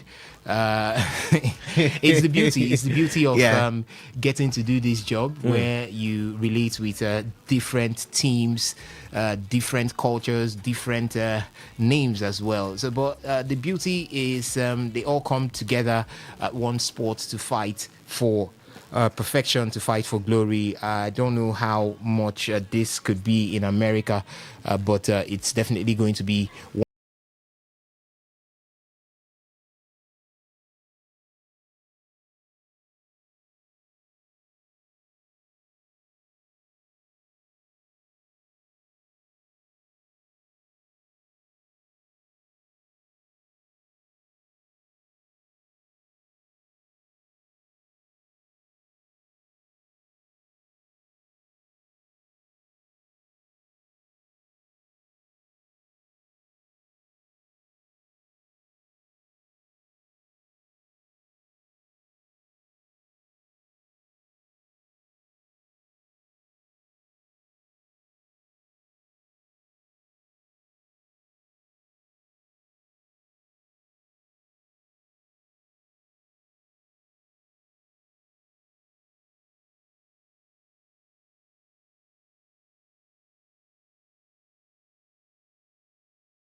Good evening, ladies and gentlemen. Welcome to the Ninja Special. This is the Ninja side of things. Yeah, it's special because it's Nigerian football, purely Nigerian football. And that's what we are going to be talking about today. My name is Benjamin Minawachuku, and I'm here with Osas, the demigod in the world of sports. Ladies and gentlemen, sit down. Enjoy the show with us. Third position, Bayelsa Queens occupy fourth position. Robo Queens occupy fifth position with 0 points, and Edo Queens take the last slot at the end of the table with 0 points. Osas, let's discuss about Rivers Angels. Now, last season, they didn't win the league. Upper season, they didn't win the league. They won the FA Cup, the Presidential Federations Cup, last season. Now, do you think that they can actually go all the way and cover themselves in glory by winning the Super Six? Because you look at them, they've been trying to make statement for themselves. Like I said earlier, last season, the President Federations Cup winners. Do you think they can actually go all the way? Because we saw in the MPFL, we saw Rivers United, the the men's side of things, the men's football team of the state, narrowly lost out the league title to Rangers FC. And at some point, we thought they were in the driving seat.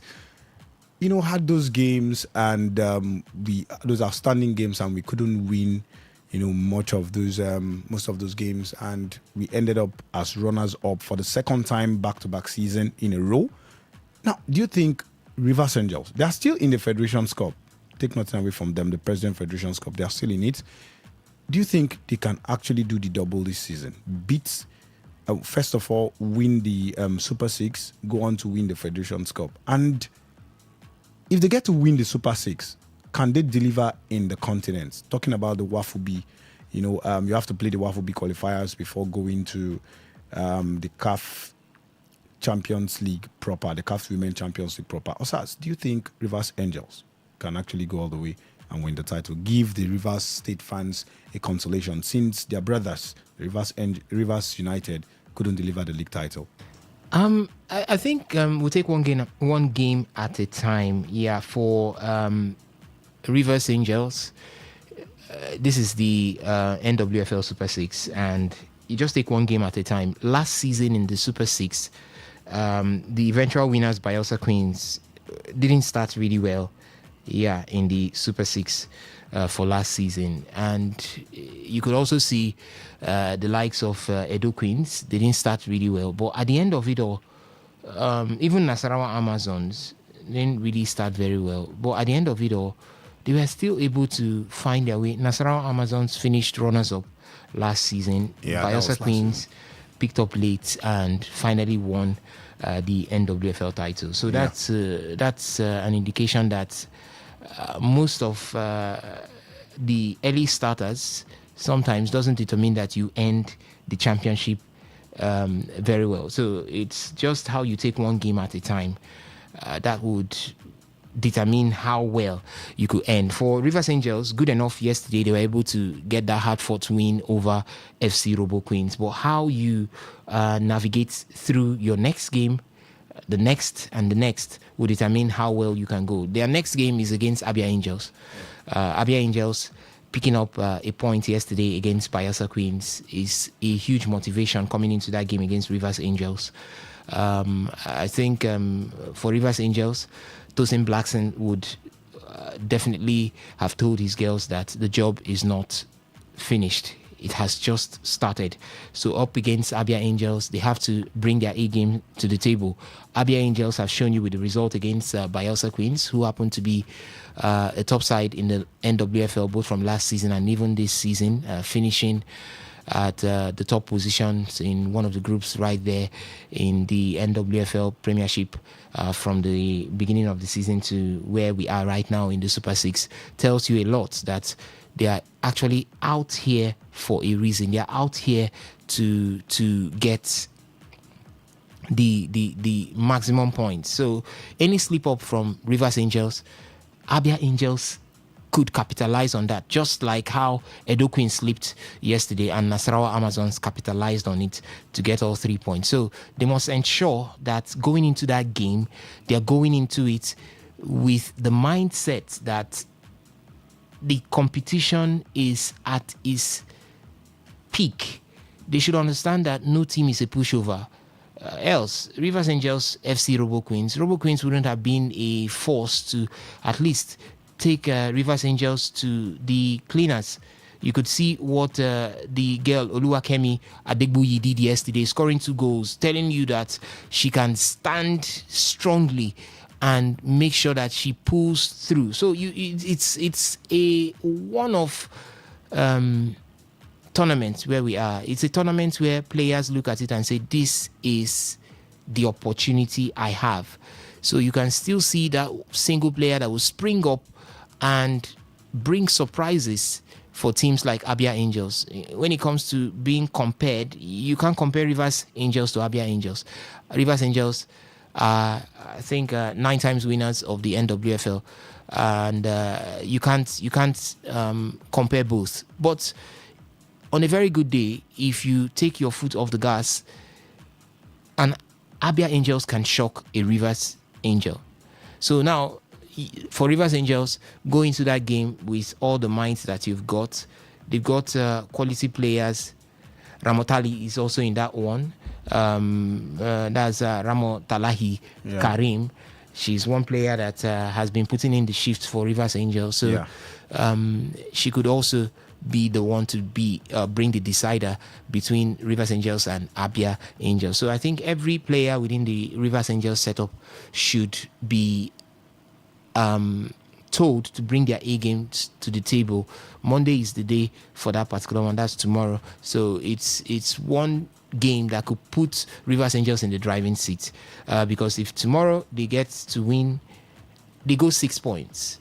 They could have the chance of going 3 points clear of any other person. That is if Nasarawa United, Nasarawa Amazon gets to lose their own game also.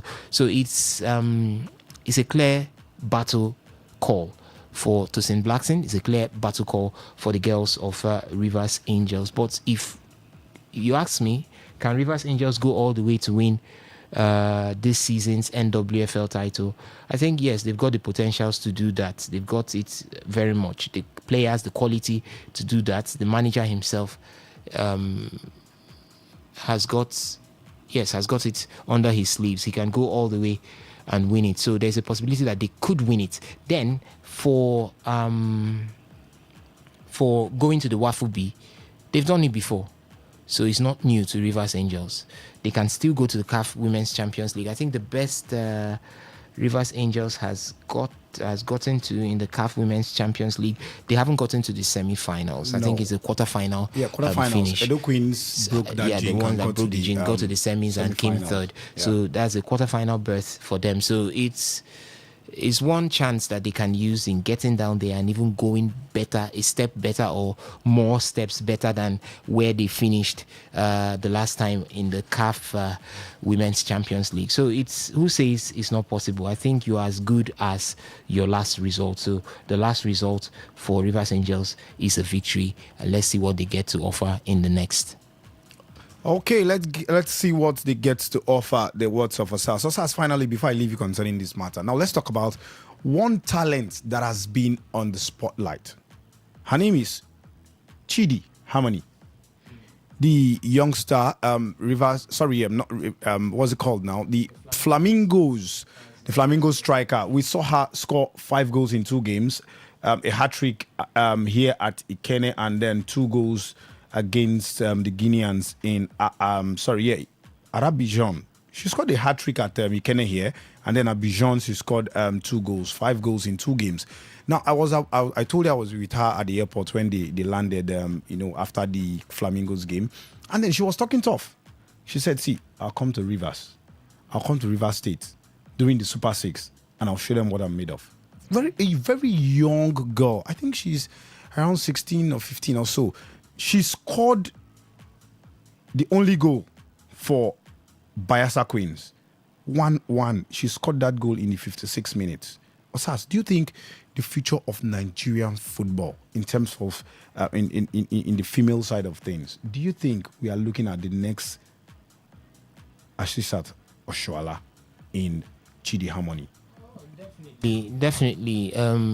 We've had a lot of players already come through the ranks. The likes of Gift Monday is also there, being looked at as one that could take or fit into the shoes of Asisat Oshoala. For Chidi Harmony, we've been hearing about her for quite some time now. This should be her second stint with the Nigeria's under-17 side. Yes, a second stint. Yes. So she has been there. She has gained that experience already, and it's a good one for her, having to be a striker plying her trade with Bayelsa Queens, one of the best NWFL sides in recent times. So what else can you say? But she has got the confidence. She said she's coming to Port Harcourt to do wonders. We're watching. Yes, she has got a goal already registered, but unfortunately it wasn't a victory for her side. But that means she has got the quality to hurt anyone. Yes, very possible. She has got the quality to hurt anyone. So it's continuous development for the girl, Chidi Harmony.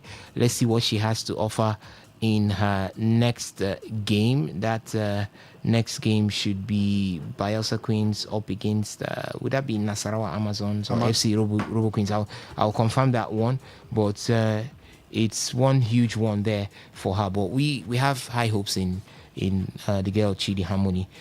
Let's continue to watch her develop and see what she turns into. Okay, let's continue to watch her and see what she develops into. Well, the show is meant to be interactive, but for now you could do with the WhatsApp and SMS portal 0701 933 9962. I take that slowly this time around.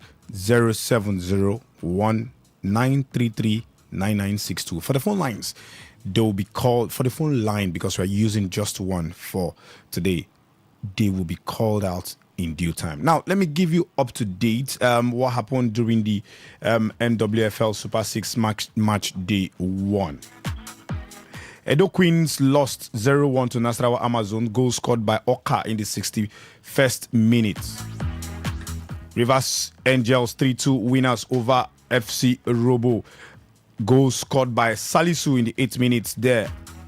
Adeboyi scored a brace there in the 22nd minute, and in the 80 minutes, Owa scored in the 65th minute, and Karim scored in the 67th minute to make it 3-2 against FC Robo. Rivers Angels winning that one. The game between Bayelsa Queens and Abia Angels ended 1-1. Chidi Harmony, like we said earlier, scored in the 56th minute, while Miriam Abdul Rashid scored in the 58 minutes to get that game 1-1. It ended there for the Super 6. Well, let me go back and give you the table as it stands. Rivers Angels top the table with 3 points from one game played, while Nasarawa Amazons followed second place by 3 points there in their first game.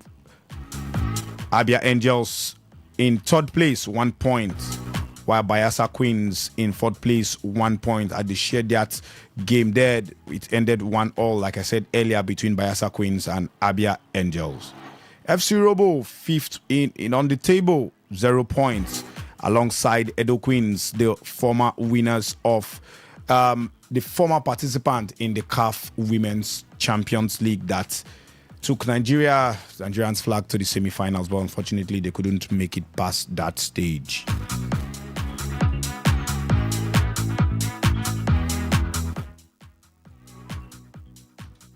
And we are going to be talking Super Eagles. We are going to be talking Super Eagles. See, there is a lot to talk about in the Super Eagles, but right now we are talking about prospects, the future of the Super Eagles of Nigeria.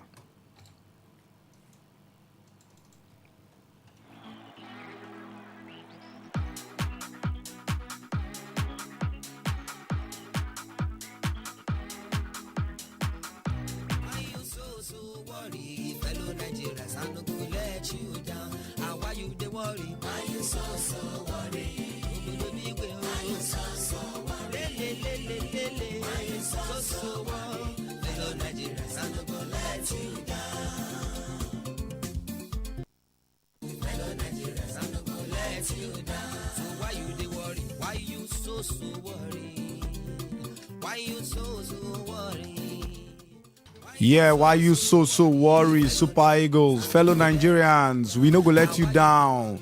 The words of Ostino Milano there for the Super Eagles. Glory days, it is there. Well, let's talk Super Eagles right now. Two Nigerian wonder kids, Zadok Yohana and Rio Chima Ngomoha, plays in the Super Eagles. Now, the future of our Super Eagles team is in safe hands. Osas, the Super Eagles team is in safe hands because we've got young Zadok Yohana, who have just signed for Brighton and Hove Albion in the English Premier League. And we've got Rio Chima Ngomoha, who plays for Liverpool. The I wouldn't say former defending champions of the English Premier League. At right now, it is Arsenal that are the champions of the English Premier League. Now, at this point, Nigeria know they lack talent. I tell you, now good management and patience we they pray for. But how long we go pray if our hand no go table, we could begin work. They say the drawing board don't fool because we too they go back to drawing board don't fool. But at this time, I am telling you confidently that hey, Nigerian football team, the Super Eagles, is in safe hands. Now, from the academy pitches to Premier League lights, Zadok, Johanna, and Rio Chima Ngomoha are proof to say that the future is still bright for the Super Eagles.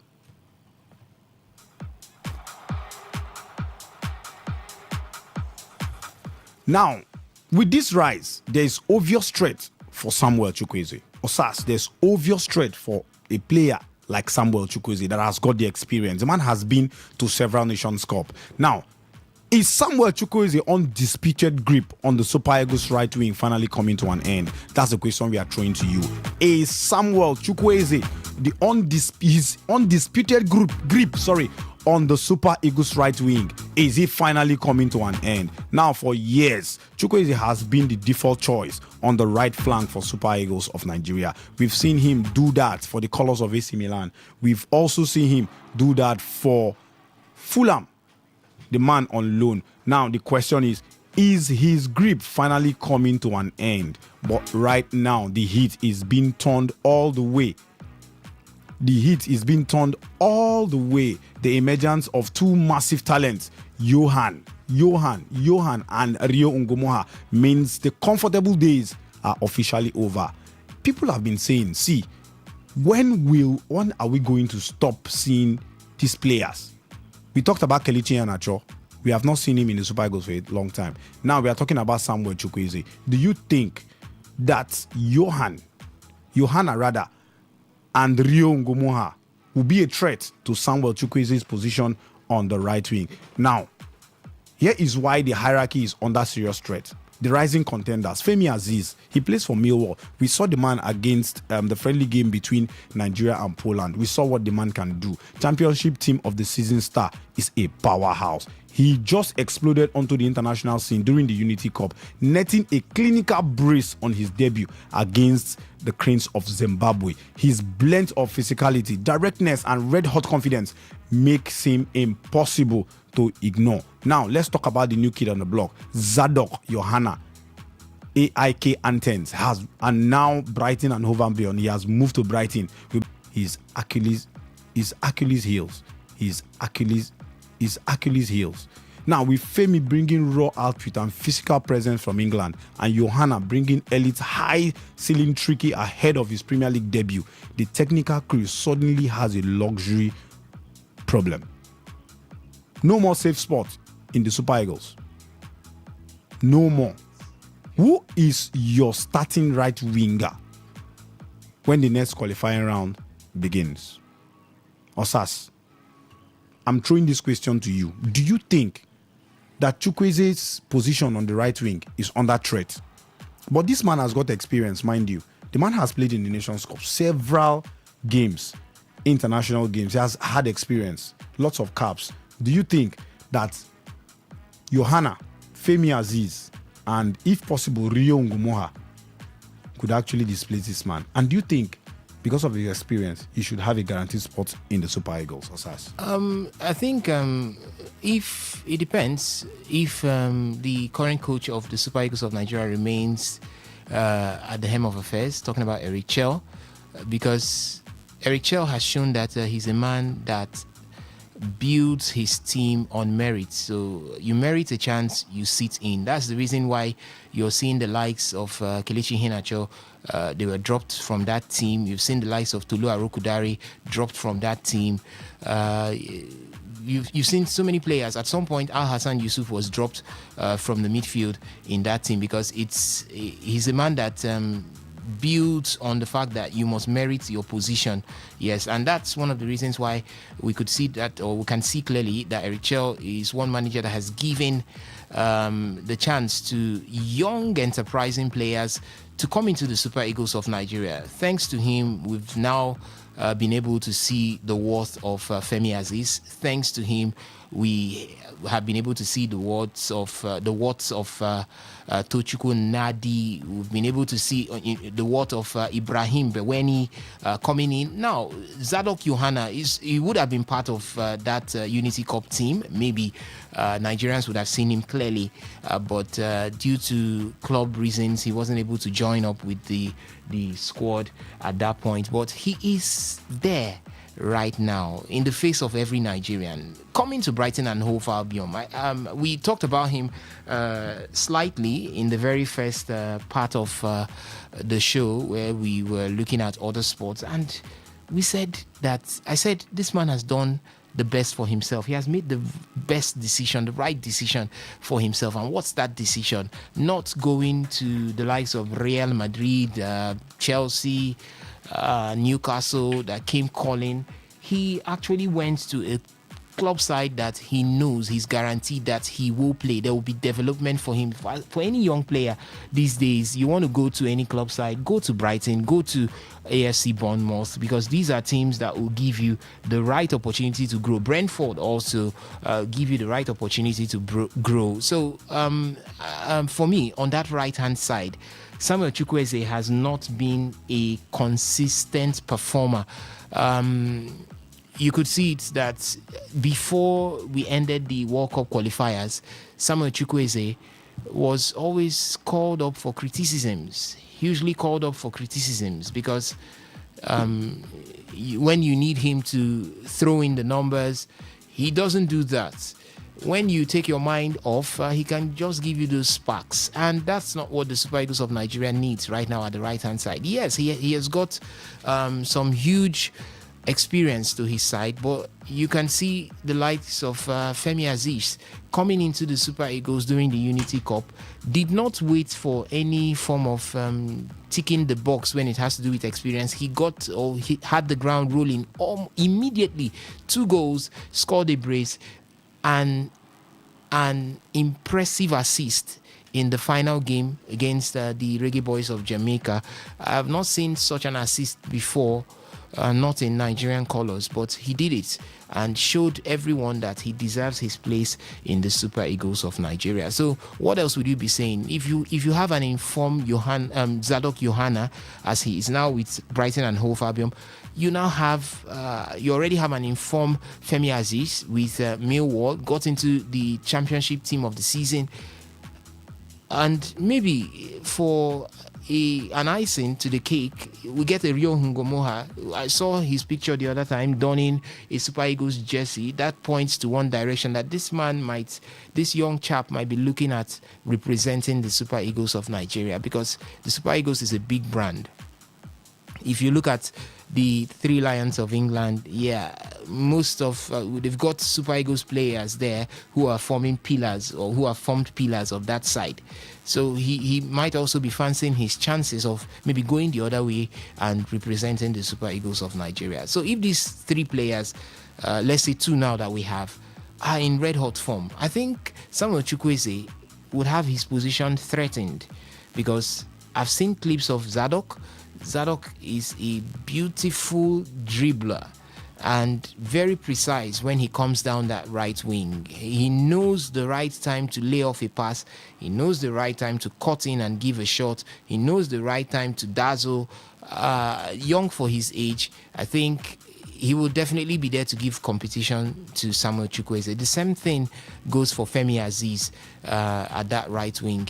So for Samuel Chukwueze, he has to up his game, because if he doesn't up his game, there is every possibility that he might lose his place. So I think this is very, very welcome development right now, because you need competitions like this to bring the best out in every player. You might think Samuel Chukwueze is done and dusted, but with competitions like this, it will spur him to bring in even, or digging deep and bringing even the best out of what he has got to offer. So it's a good one there for the Super Eagles of Nigeria, a good one for Zadok, a good one for Femi Aziz, and even a good one for Samuel Chukwueze. Okay, do you think that it's time for Samuel Chukwueze? Do you think that with the coming in integrations rather of Johan Zadok and maybe just maybe Rion Gomoha and Femi Aziz into the right hand side, do you think that Samuel Chukwueze's time in the Super Eagles is up? Do you think his position is up for trade? That's what we're asking. And we also asked, do you think that Abia Rivers Angels would go all the way to actually win the Super 6 and then be in the CAF Women's Champions League after the Waffle Zone B? Now, Somto is here in the house. Somto, good evening. Just say hi to the house. Hi, Benjamin. Good evening to you. I asked yesterday if we were now in Lagos, but I got my answer today again. I can't fathom the fact that I'll be on the road for 1 hour 30 minutes in a city named Port Harcourt. It has happened a lot of times this week, and I appeal to those in charge to please just look into some of the networks. It's true, networking is getting so much. You turn here and here is blocked. You turn here is blocked. I think a lot of things are going, but anyways, the job has to be done. And that's the main thing at the end of the day. So good afternoon to you, Benjamin. Good afternoon to everyone listening to us. Okay, that's the voice of Somto Isaac there. Now, Somto, let me throw into the action, immediately. Now, Eric Chell. Let's talk about Eric Chell. The man has brought flair to the Super Eagles, no doubt. The Super Eagles now play with confidence, no doubt. Do you think the man deserves a new contract? Now, 2 times when we need Eric Chell, the man did not get to cover himself in glory. That's number 1. First was the World Cup qualifiers. We couldn't go to the World Cup. Secondly, take us to the Nations Cup glory. He lost on penalties in the semi-final against Morocco.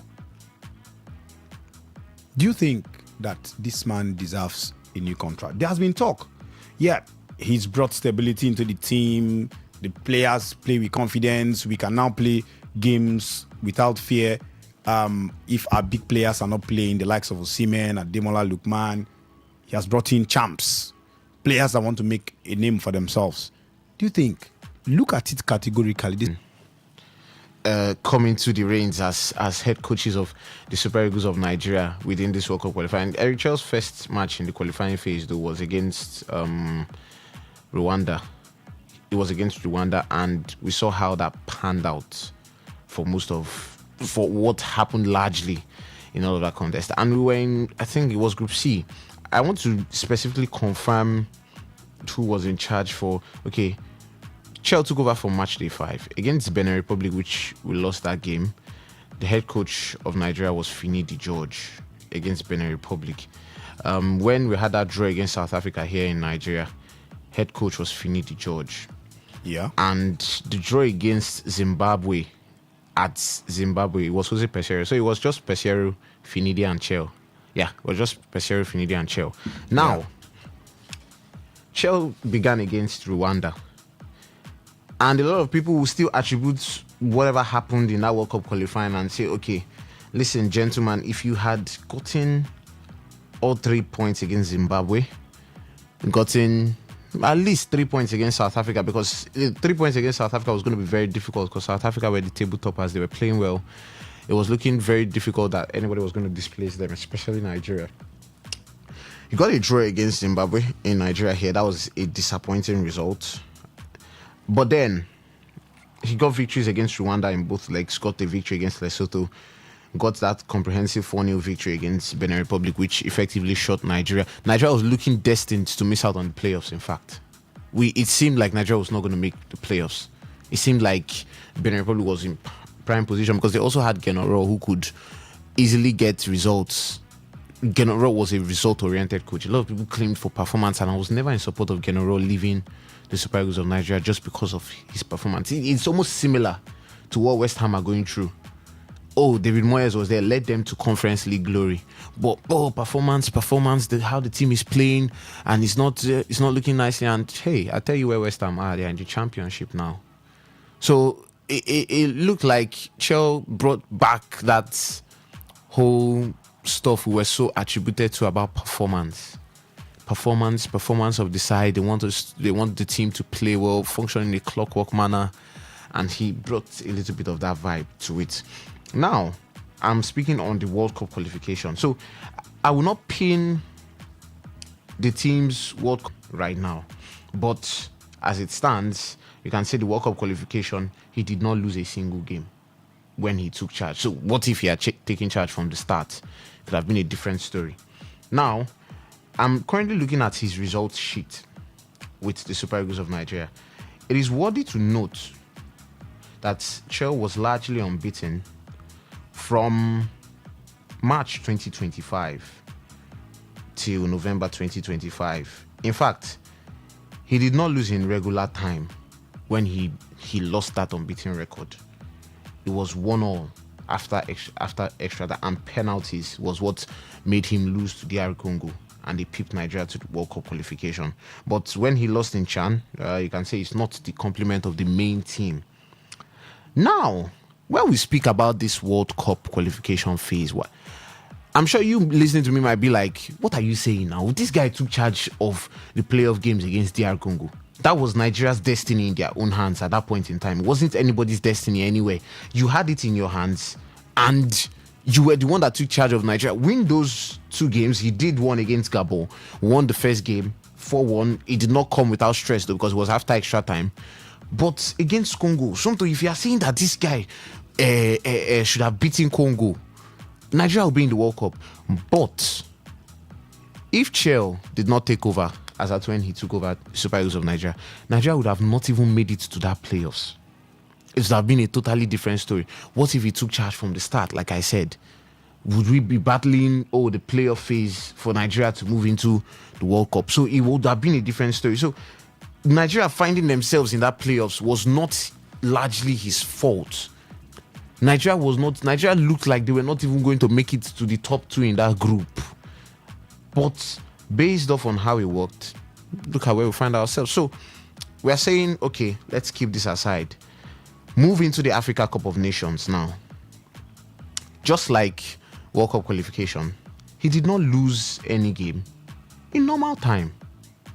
Not even in extra time, because how Nigeria crashed out of the Nations Cup semi-finals was a 4-2 loss on penalties to the host nation, who they've now eventually overturned to make them winners of the Nations Cup. So you look at his results along the line in the past year, he has not had any blemish, and a lot of people have still said he remains unbeaten in normal time and all that. But you look at results, like I said, that's the first yardstick I'm using to judge him. When it comes to results, we are getting the results. When it comes to next, the style of play, how the team has been playing. Listener, when it comes to how the Super Eagles played at the Africa Cup of Nations, it has been a long time we saw the team play that way. It has been a long time. I think you could say, yes, we played some outstanding football under Austin Eguavoen, but we crashed out in the round of 16 to Tunisia now. But look at how the team played en route to that semi-final loss to Morocco. The performance of the team was on point. He has made the team play in how he wants, and he's still complaining and demanding. That's how you know a coach who wants success. You demand more from your team. I was listening to his press conference after the friendly games. I think it was the first friendly game that we played. Yeah, against Poland. Exactly. And you listen to everything he says. He wants more from the Unity Cup. He wants more. He wants the team to play better than even how they did. That's what a manager who knows what he wants should act. He wants more. He wants the team to be aggressive when it comes to pressing. He wants the intensity higher than the way it is. He wants everything functioning properly when it comes to the style of play. He wants it to be his own idea, that's how this team is functioning. So you can say when it comes to style of play, when it comes to results, I can flag that around 60 to 70%. Because when, like I said, you could tell me that, there has to be a man who should be able to handle this team to full effect, which he is currently doing. So you also look at how, like I said, team spirit. Next, it seemed like Eric Chell, even when he came in and took over for Nigeria, the team, there seemed something different. There was a lot more freedom with the players. I remember when it came to that whole issue with the players going on strike, and Trustekong was giving regular updates about what the team is doing over there in their camp before the World Cup playoffs. And I was around searching for the opinions of Eric Chell on this. What was said from the reports I got was, yes, he's not in support of this, but let the players do what they have to do. You look at how they play on the pitch, there's a certain bit of freedom. And you can also observe a certain bit of discipline coming around in the team. There's a certain, it wasn't like before, where a lot, and I don't know why people had to be saying a lot of things like that with all social media and all that kind of thing. It's the players' personal lives. As long as you come on the field and deliver the results, and that's what Chell is after. So when I look at the team spirit, when I look at the cohesion, I look at how they've tried to bounce back from missing out on the World Cup. I mean, they bounced back to good effect. I mean, to the Nations Cup semi-final.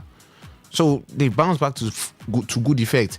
They won bronze at the Africa Cup of Nations. You are recognized among the top 3 sides. The top 2 sides in Africa can bamba with European teams very well, Morocco and Senegal. So it means that there's a little bit of progress if you are recognized as the 3rd best team in Africa. It's what your while and your own advantage.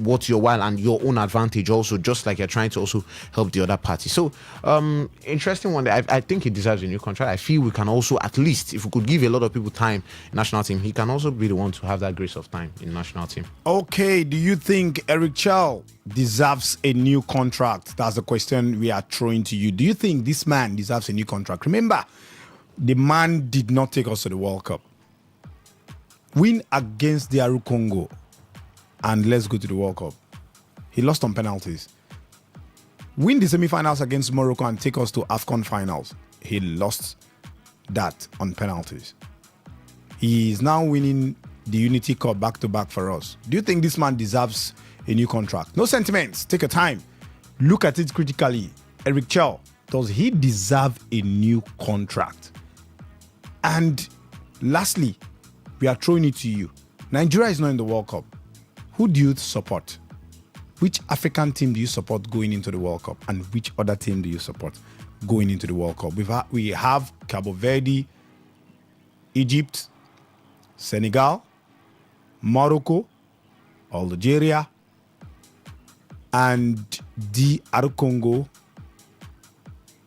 We have 10 African countries. Tunisia is there. Who are you supporting? South Africa is equally there.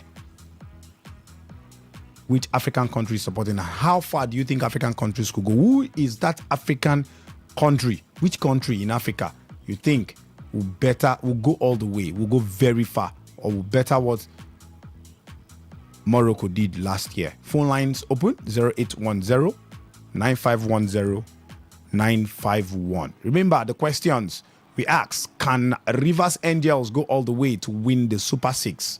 Remember, their brothers Rivers Angels have been runners-up back-to-back for 2 seasons consecutively. First against Remo Stars, now against Rangers of Enugu. Trailing them back-to-back. Do you think that the coach, Tosi Blackson, and his girls will actually get this title, this Super 6? And do think that Eric Chell deserves a new contract? Do you think Chukwueze's position in the right wing is under threat with Johan are coming into the scene, signing for Brighton, if you have watched that guy, and Hafiz, is it Aziz? Yes, Aziz. Do you think that with the inclusion of that man, the man scored a brace in the Unity Cup, and we saw how smart the man can be, pacey, physicality into the team? Do you think Chukwueze's team his time in the team on that right hand side is under threat. 0810 9510 951. Hello, good evening. Good evening, Benjamin. Good And I evening, greet the other guys from there. Kablubari. Yeah, we greet you too. I beg. One of the talks say, Eric, and I know to make we go walk up, make una come that one from out. He Eric, was. I don't get anything with. He wasn't Kablubari. See, let's Either he was to. let's know. Either he was to, or he was. Either he was to, or he was not to. Eric, no be the problem. We make Nigeria not go walk up. The problem we make Nigeria not go walk up now from our NFF. As for one qualifier, you go use 3 to 4 coach. I expect say the last person go do. The match where the other people play, where they no win. If they win that one, then Eric come win the own joint. We for no go. So make them just come out and say, make us go walk up, or maybe he lose to Morocco. For that Morocco match, everybody know see waiting happen for that pitch. If Nigeria been there like Senegal, maybe Nigeria for come out work out for that pitch that day. But Nigeria use their head as a maybe big country where they be, or they get sense. Now make that match one day like that. Maybe say they just play read out penalty shooters. So for that one, they are no blamer.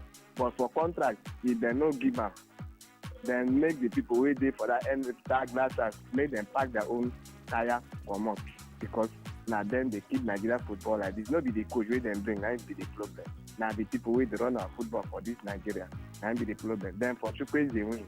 Either he no get automatic share again. That one not true.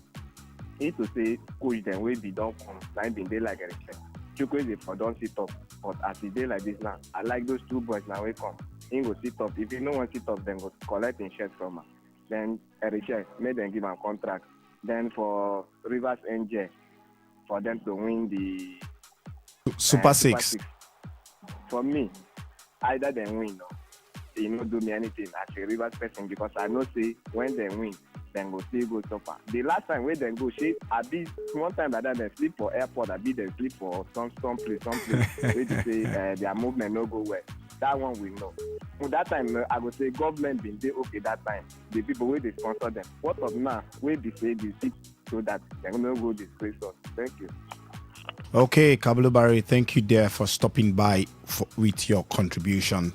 0810 9510 951. Phone line is still open for the WhatsApp and SMS portal. It is 0701 933 9962.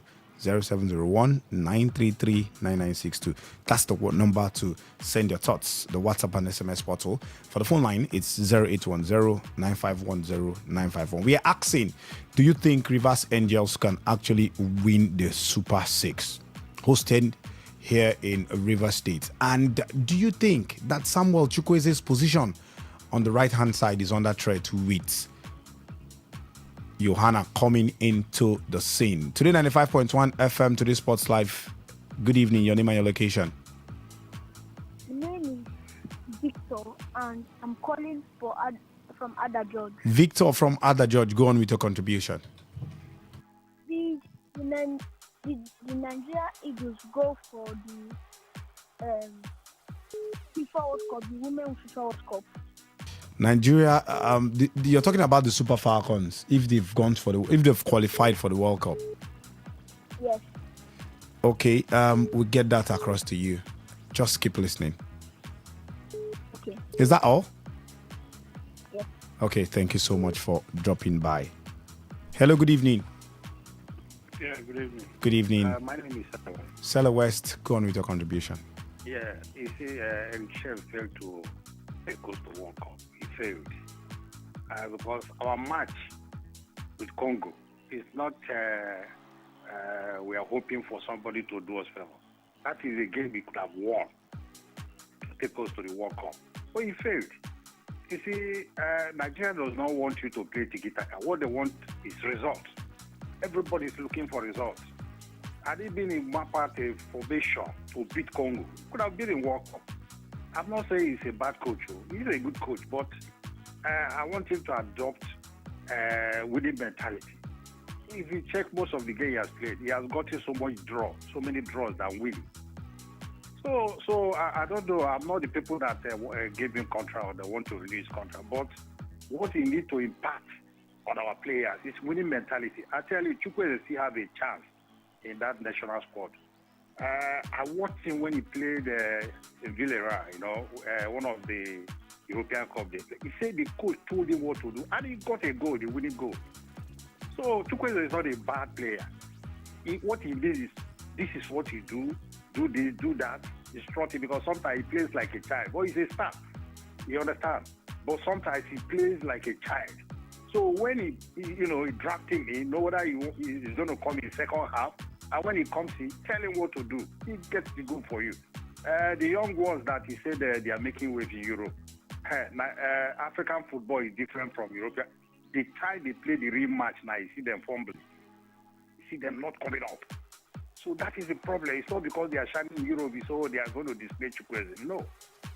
We'll look at, we'll keep our finger crossed. Let them come and compete with Chukwueze. If they can, take over, they take over. We need the best in our Super Eagles. Thank you so much. Okay, thank you, dear Celeste, for your contribution. The phone line is still open, 0810-9510-951. Hit us with your call and give us your thoughts. If you can call, the WhatsApp and SMS portal is there for your taking, 0701-933-9962. That's the number to call.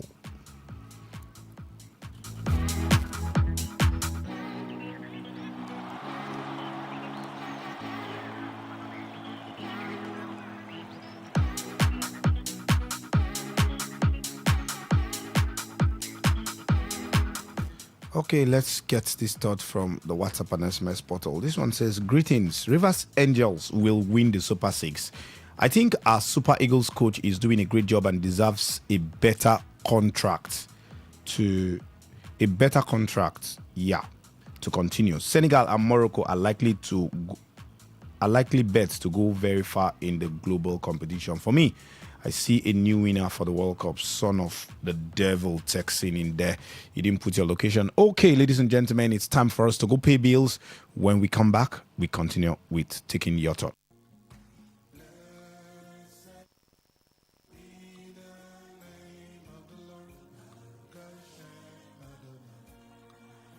Have you been living below your true potential? Struggling when you were created to reign? It's time to rise. All Time Faith Ministries present 7 Nights of Possibilities June edition. Theme: Born to Rule. From Monday 8th to Sunday 14th June 2026. Time 5 p.m. each night. 7 powerful nights of dominion, of stepping into who God has called you to be. This is your season to take your place. Venue: All Time Faith Ministries headquarters, number 9 Northern Street by Chief Obuga off Eastern Bypass, Ogunabali, Port Harcourt, River State. Ministering Pastor Dr. and Pastor Dr. Walter Ozak. Come, discover, and go and reign. 7 nights of possibilities. You were born to rule. Jesus is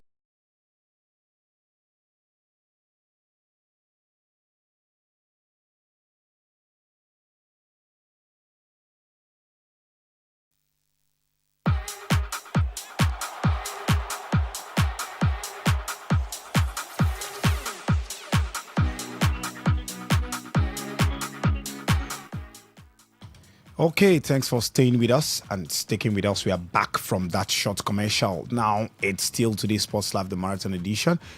We are talking Nigerian football. Well, the phone line is still open, 0810-9510-951. The WhatsApp and SMS portal is there for your taking, 0701-933-9962.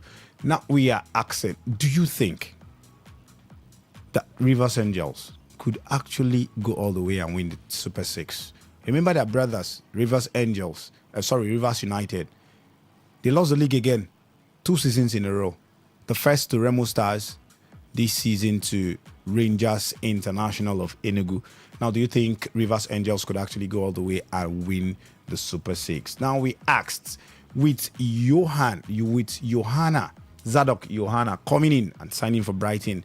We've seen the man before now in the colors of AIK Anthems there. Is it Greece? Yeah, AIK Anthems in Greece. The man has been doing a great thing there and now coming to Brighton. The man ignored Chelsea coming in. He ignored Chelsea, Newcastle, and he signed for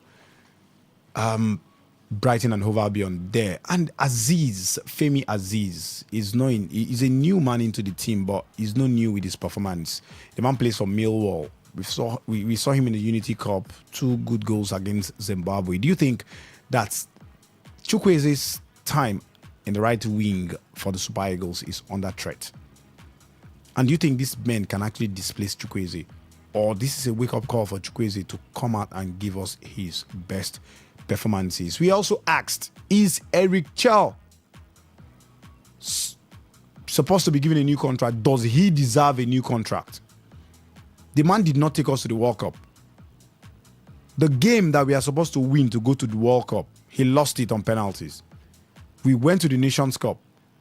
Win this game and get us to the final of the Nations Cup. The man lost on penalties against Morocco.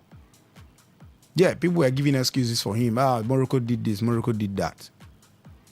The game between Nigeria and DR Congo, they say, hey, he didn't start the qualifiers. Do you think Eric Chell deserves a new contract? Yeah, the players now play with confidence. They don't, the way they press, players' confidence very high. He has improved the Super Eagles. But Nigeria need results. When it matters most, the man did not win. Do you think this man deserves a new contract? That's the question. One of the questions we are throwing to you. Now, secondly, or lastly, Nigeria is not in the World Cup. Which African team do you think will go all the way? Maybe surpass what Morocco did last time out. We have Senegal. We have Algeria, Tunisia, Egypt, Cabo Verde, South Africa, DR Congo, a host of them. Cameroon, Ivory Coast. Do you think these teams can make Africa proud? Do you think they can go very far in the tournament? Hello, good evening. Good evening. Good evening, your name and your location. Yeah, my name is Sinclair Jumbo. Sinclair I'm Jumbo. From Alakaya. Calling from Alakaya. Please go on with your thoughts. Yes, let me start with Eric Chell. Actually, I blame him partly for our not qualifying for the World Cup, and also blame him partly for our not qualifying for the finals of the Nations Cup. In that World Cup qualifiers, you know, when it got to penalties, he appears not to know what to do with the penalty takers. You know, even the same thing happened in the Nations Cup. With 5 minutes to the end of the regulation time, he was busy changing the penalty takers. He changed Lookman, he changed Osimhen. These are the penalty takers, the regular penalty takers. I'm talking about 5 minutes to the time when penalties will be taken. So what it means is he now brought in people to take the penalties who were not good enough, like Chukwueze. Chukwueze has been sitting on the bench, looking like he was nonchalant. He came in 3 minutes to the end of that extra time and played penalty, and we saw what he did. So Eric Chell doesn't know how to pick penalty takers. Then for the World Cup qualifiers, you will now see that one I blame is not Eric Chell fully I blame. That one is Osimhen. Osimhen had a sitter when they set the ball for him. Osimhen clean penalty just like penalty, and he wasted it. We now went into extra time. So the boys playing Congo, they were already tired because 3 days earlier they played almost 60 minutes extra. If you add all the Jara time and all that. So they were very tired playing Congo, and that was why we lost. Now, if you ask me, they should give me a new contract because you will see marked improvement in our team. I can bet you if we play World Cup qualifier again, the guy will qualify with 2 or 3 games to spare. You will see that the Nigerian team is getting better and better under him. And he's discovering new talents and asking for more. The man is like Oliver Twist. If you are giving him, he's asking for more. So since he's asking for more from the players will want to really push themselves to get more for Nigeria. So this man should be given a new contract. But the politics in NFL is something else. All these politicians between election for Nigeria and NFL, the fool. They are doing a lot of funny things. Look at these 2 friendlies we played now. We have gotten millions of dollars. But if you don't see, you will not see the money. They will just share it. That Poland match, I think the seat was 55,000 seater stadium. The percentage Nigeria got from that Poland match, you will not know how many $1 million we got. You will not hear a dime. They will just tie the money share and be crying to the high heavens. There is no money. We cannot renew NFF chess contract. But all the money they are sharing it. So that is the problem with the Nigerian national team. Eric Chair would have been a better coach that we can give our long-term contract. But the NFF is a very funny NFF. So that is just what I have to say. Thank you very much. Okay, thank you there for your contribution. Phone line is still open, 0810 9510 951. The WhatsApp and SMS portal, it's 0701 933 9962. We asked, or we are asking, can Rivers Angels win the Super 6 and bring glory to Rivers State this season?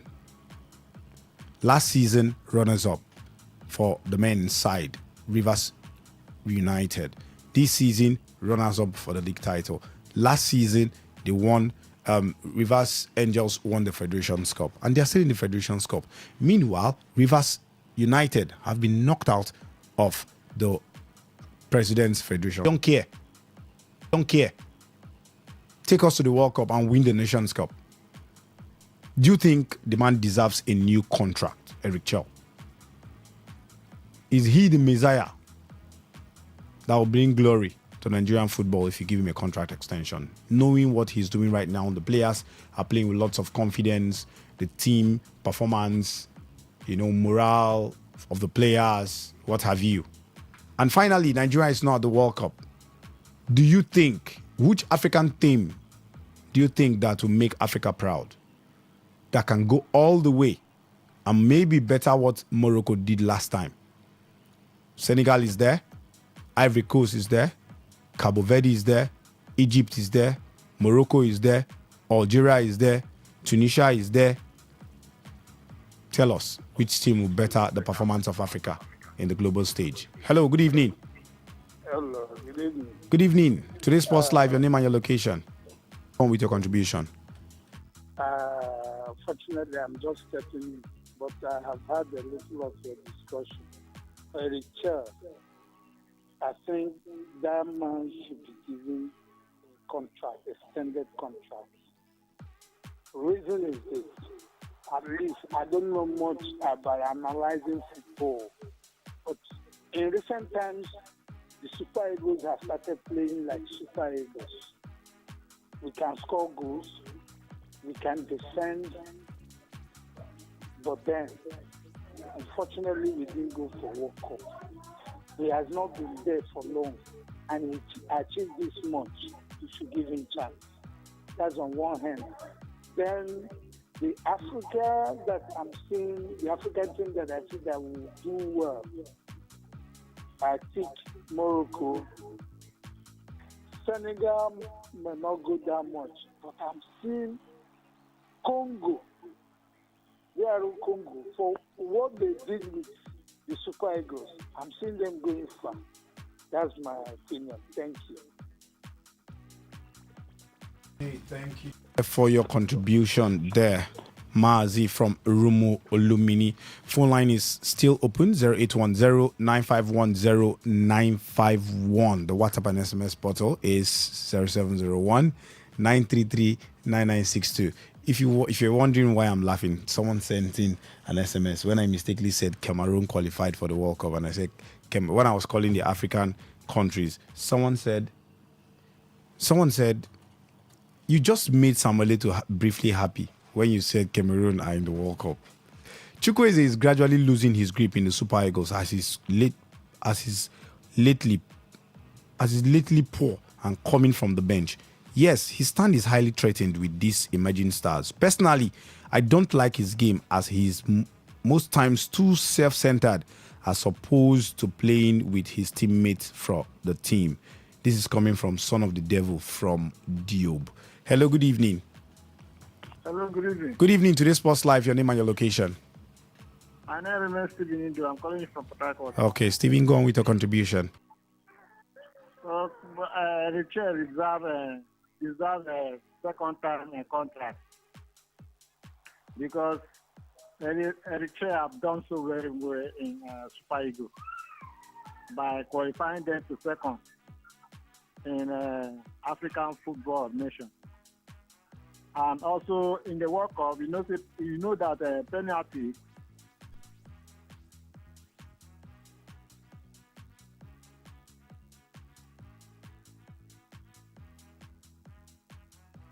Hello. Hello. Oh, we lost him there. Hello, good evening. Hello. Yeah, good evening, Yeah. Kablo Barry. Yes, I want to know how Formula One end and then this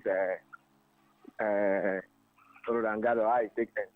Okay, for Roland Garros, Mira Andreeva won the WTA singles for the ladies, and for the men, it's still on. Flavio Koboli against Alexander Zverev.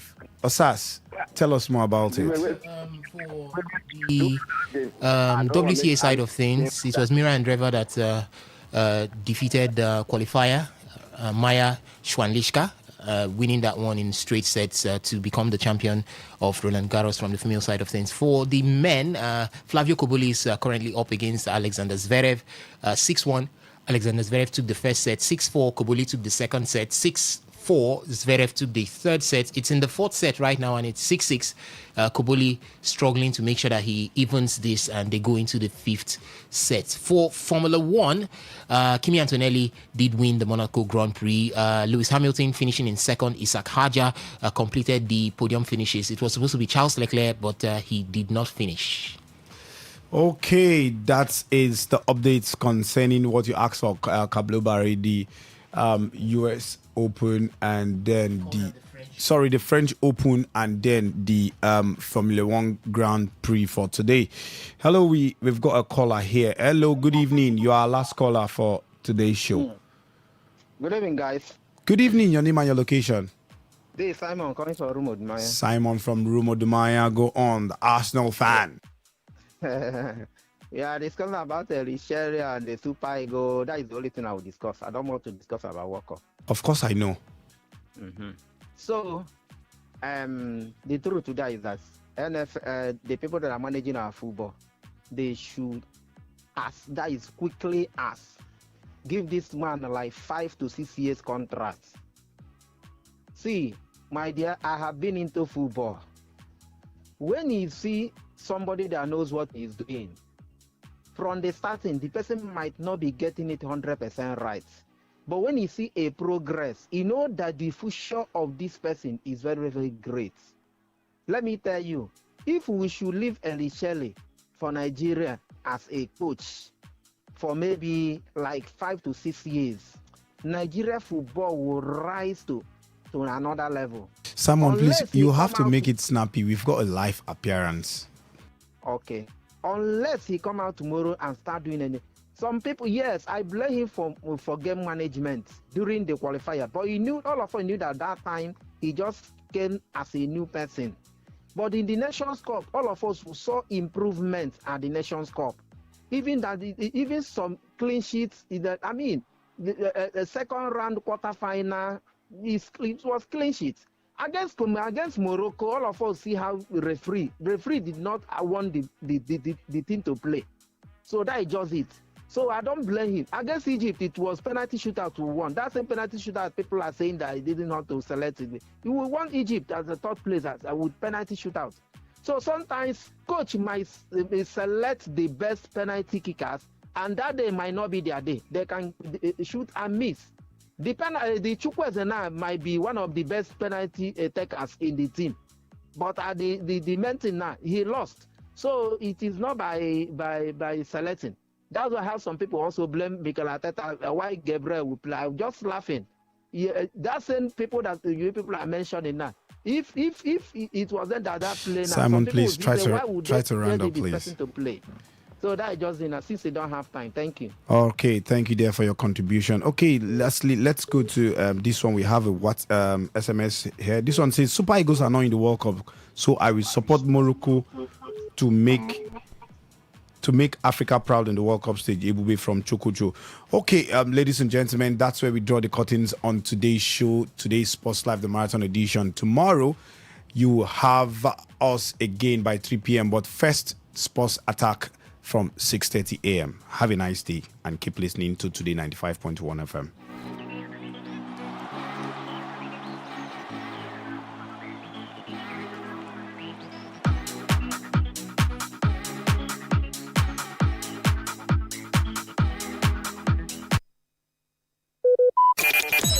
Talk radio. I listen to a lot of talk radio. 95.1 FM.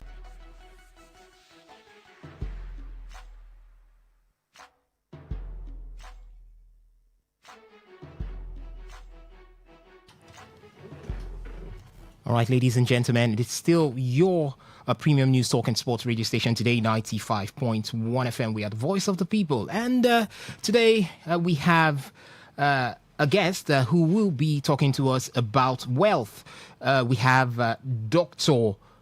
Love Oladele, a global wealth consultant, popularly called the Honorable Minister of Wealth. She is here to inform us about the upcoming Port Harcourt AI Wealth Summit Extra. Yes, Dr. Love Oladele, a very good evening to you. Welcome. Good evening, my brother. How do you do? I'm doing very, very well. You are called the Global Wealth Consultant, popularly called the Honorable Minister of Wealth. And you're here to talk to us about the Port Harcourt AI Wealth Summit Extra. Absolutely. All right. So what exactly is the Port Harcourt AI Wealth Summit Extra? Thank you. For the past 3 days, we've been in Port Harcourt doing the AI Wealth Summit.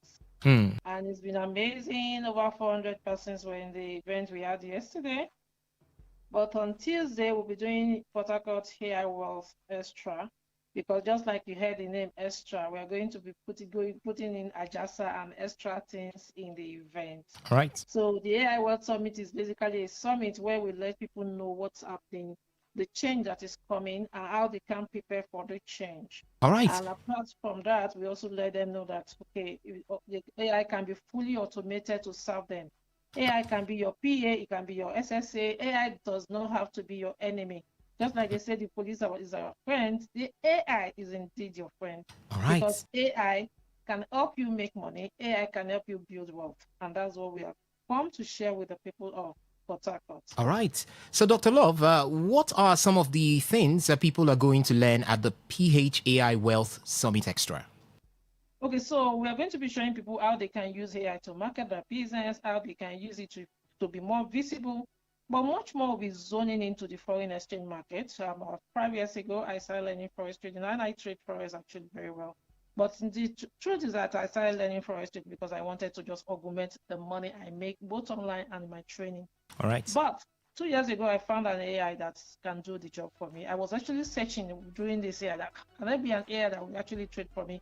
And some of the AI I found were paid. Some of them I pay as much as $1,000. All right. But right now, we found this AI about 2 years ago that is absolutely free. You don't have to pay anything. You just work with the broker. And if you are a forex trader, definitely will work with the broker. All right. So brokers are like our banks. So we're going to be zoning into how AI is helping us build wealth in the foreign exchange market, also in forex trading. All right. So what actually qualifies someone to attend the PHAI Wealth Summit Extra? Okay, so extra means that even after the training will still be on you, because we are so particular about wealth. That's why I actually formed the Wealth Builders Club, which we'll talk about later. I'm particular about you building wealth, and there's a blueprint on wealth building that we have. All right. So even though this training is free, for you to access the all, you would have to buy the wealth blueprint. And we have a lot of them, but we're going to be working like a workbook. And that workbook is 10,000 naira that you need to pick before you get into the hall. All right. And since the AI Summit is more of wealth building, who should attend this summit? So the Wealth Summit, the extra, is particularly for those who are already working. They're already making income, but they would really love to augment their income. The economic situation in the country right now is not smiling.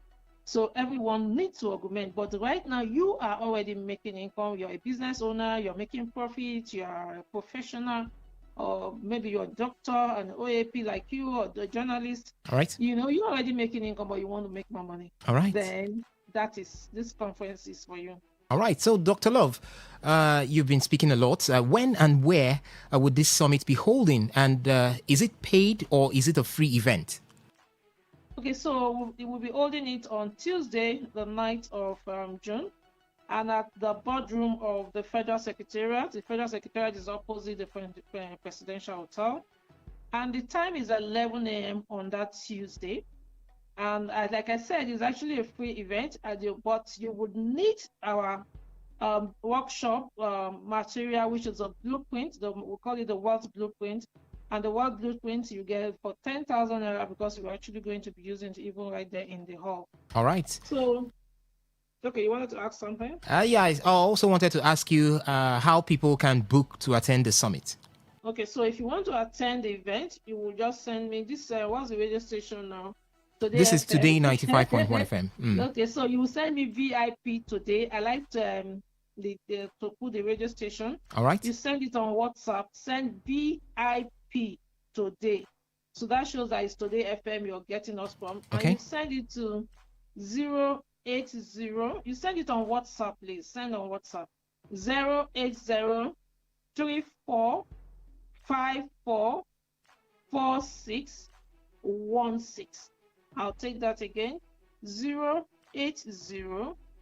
34 54 4616. Send VIP today to that number on WhatsApp. All right. You'll be able to attend. Okay, and you run a Wealth Builders Club, and you have Wealth Builders Blueprint. Tell us about it. Okay, so the World Builders Club is a club I formed to ensure that people actually learn to build wealth. We know there is a lot of issues in Nigeria and a lot of things to talk about. Maybe the government is working, the government is not working. I leave that to other people. But on the World Builders Club on WhatsApp, we talk only on wealth building. All right. And I remember one of the days, and when you have attended our training like that, you're also part of the World Builders Club. We added to the Club. I remember one of the days I gave them a challenge. And we call it the $1 million Club Challenge, where we say we want our club members to make $1 million in 5 years. All right. People doubted me, but when I now broke it down about how they can save a meager $100, and maybe it's giving them 16%. By the time I break it down, they were like, "Oh, so this is indeed achievable." All right. And some of them are already on that journey as well. Okay. Could you drop your social media handles? So all my social media is Dr. Love Oladele, Dr.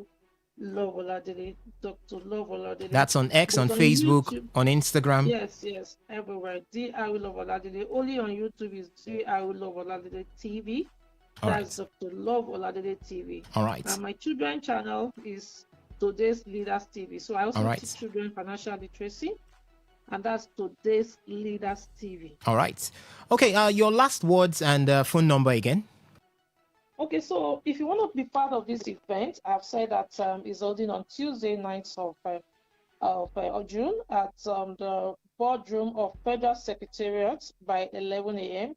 And even though it's free, you've got to get the workshop material, which is a blueprint. It's 10,000 naira to get it. And you will need to send us VIP today to 080 34 54 4616. I'll take that again. 080 34 54 4616. I'll leave you with this, that if you work on your job, you make a living, but if you invest on yourself, you make a fortune. And the opportunity we're giving you at this event now is an opportunity to invest in yourself. All right. Thank you so much, Dr. Love Oladele, for your time with us today. Thank you. All right. Do have a nice day. Ladies and gentlemen, this is where it ends. And up next would be the news at the top of the hour.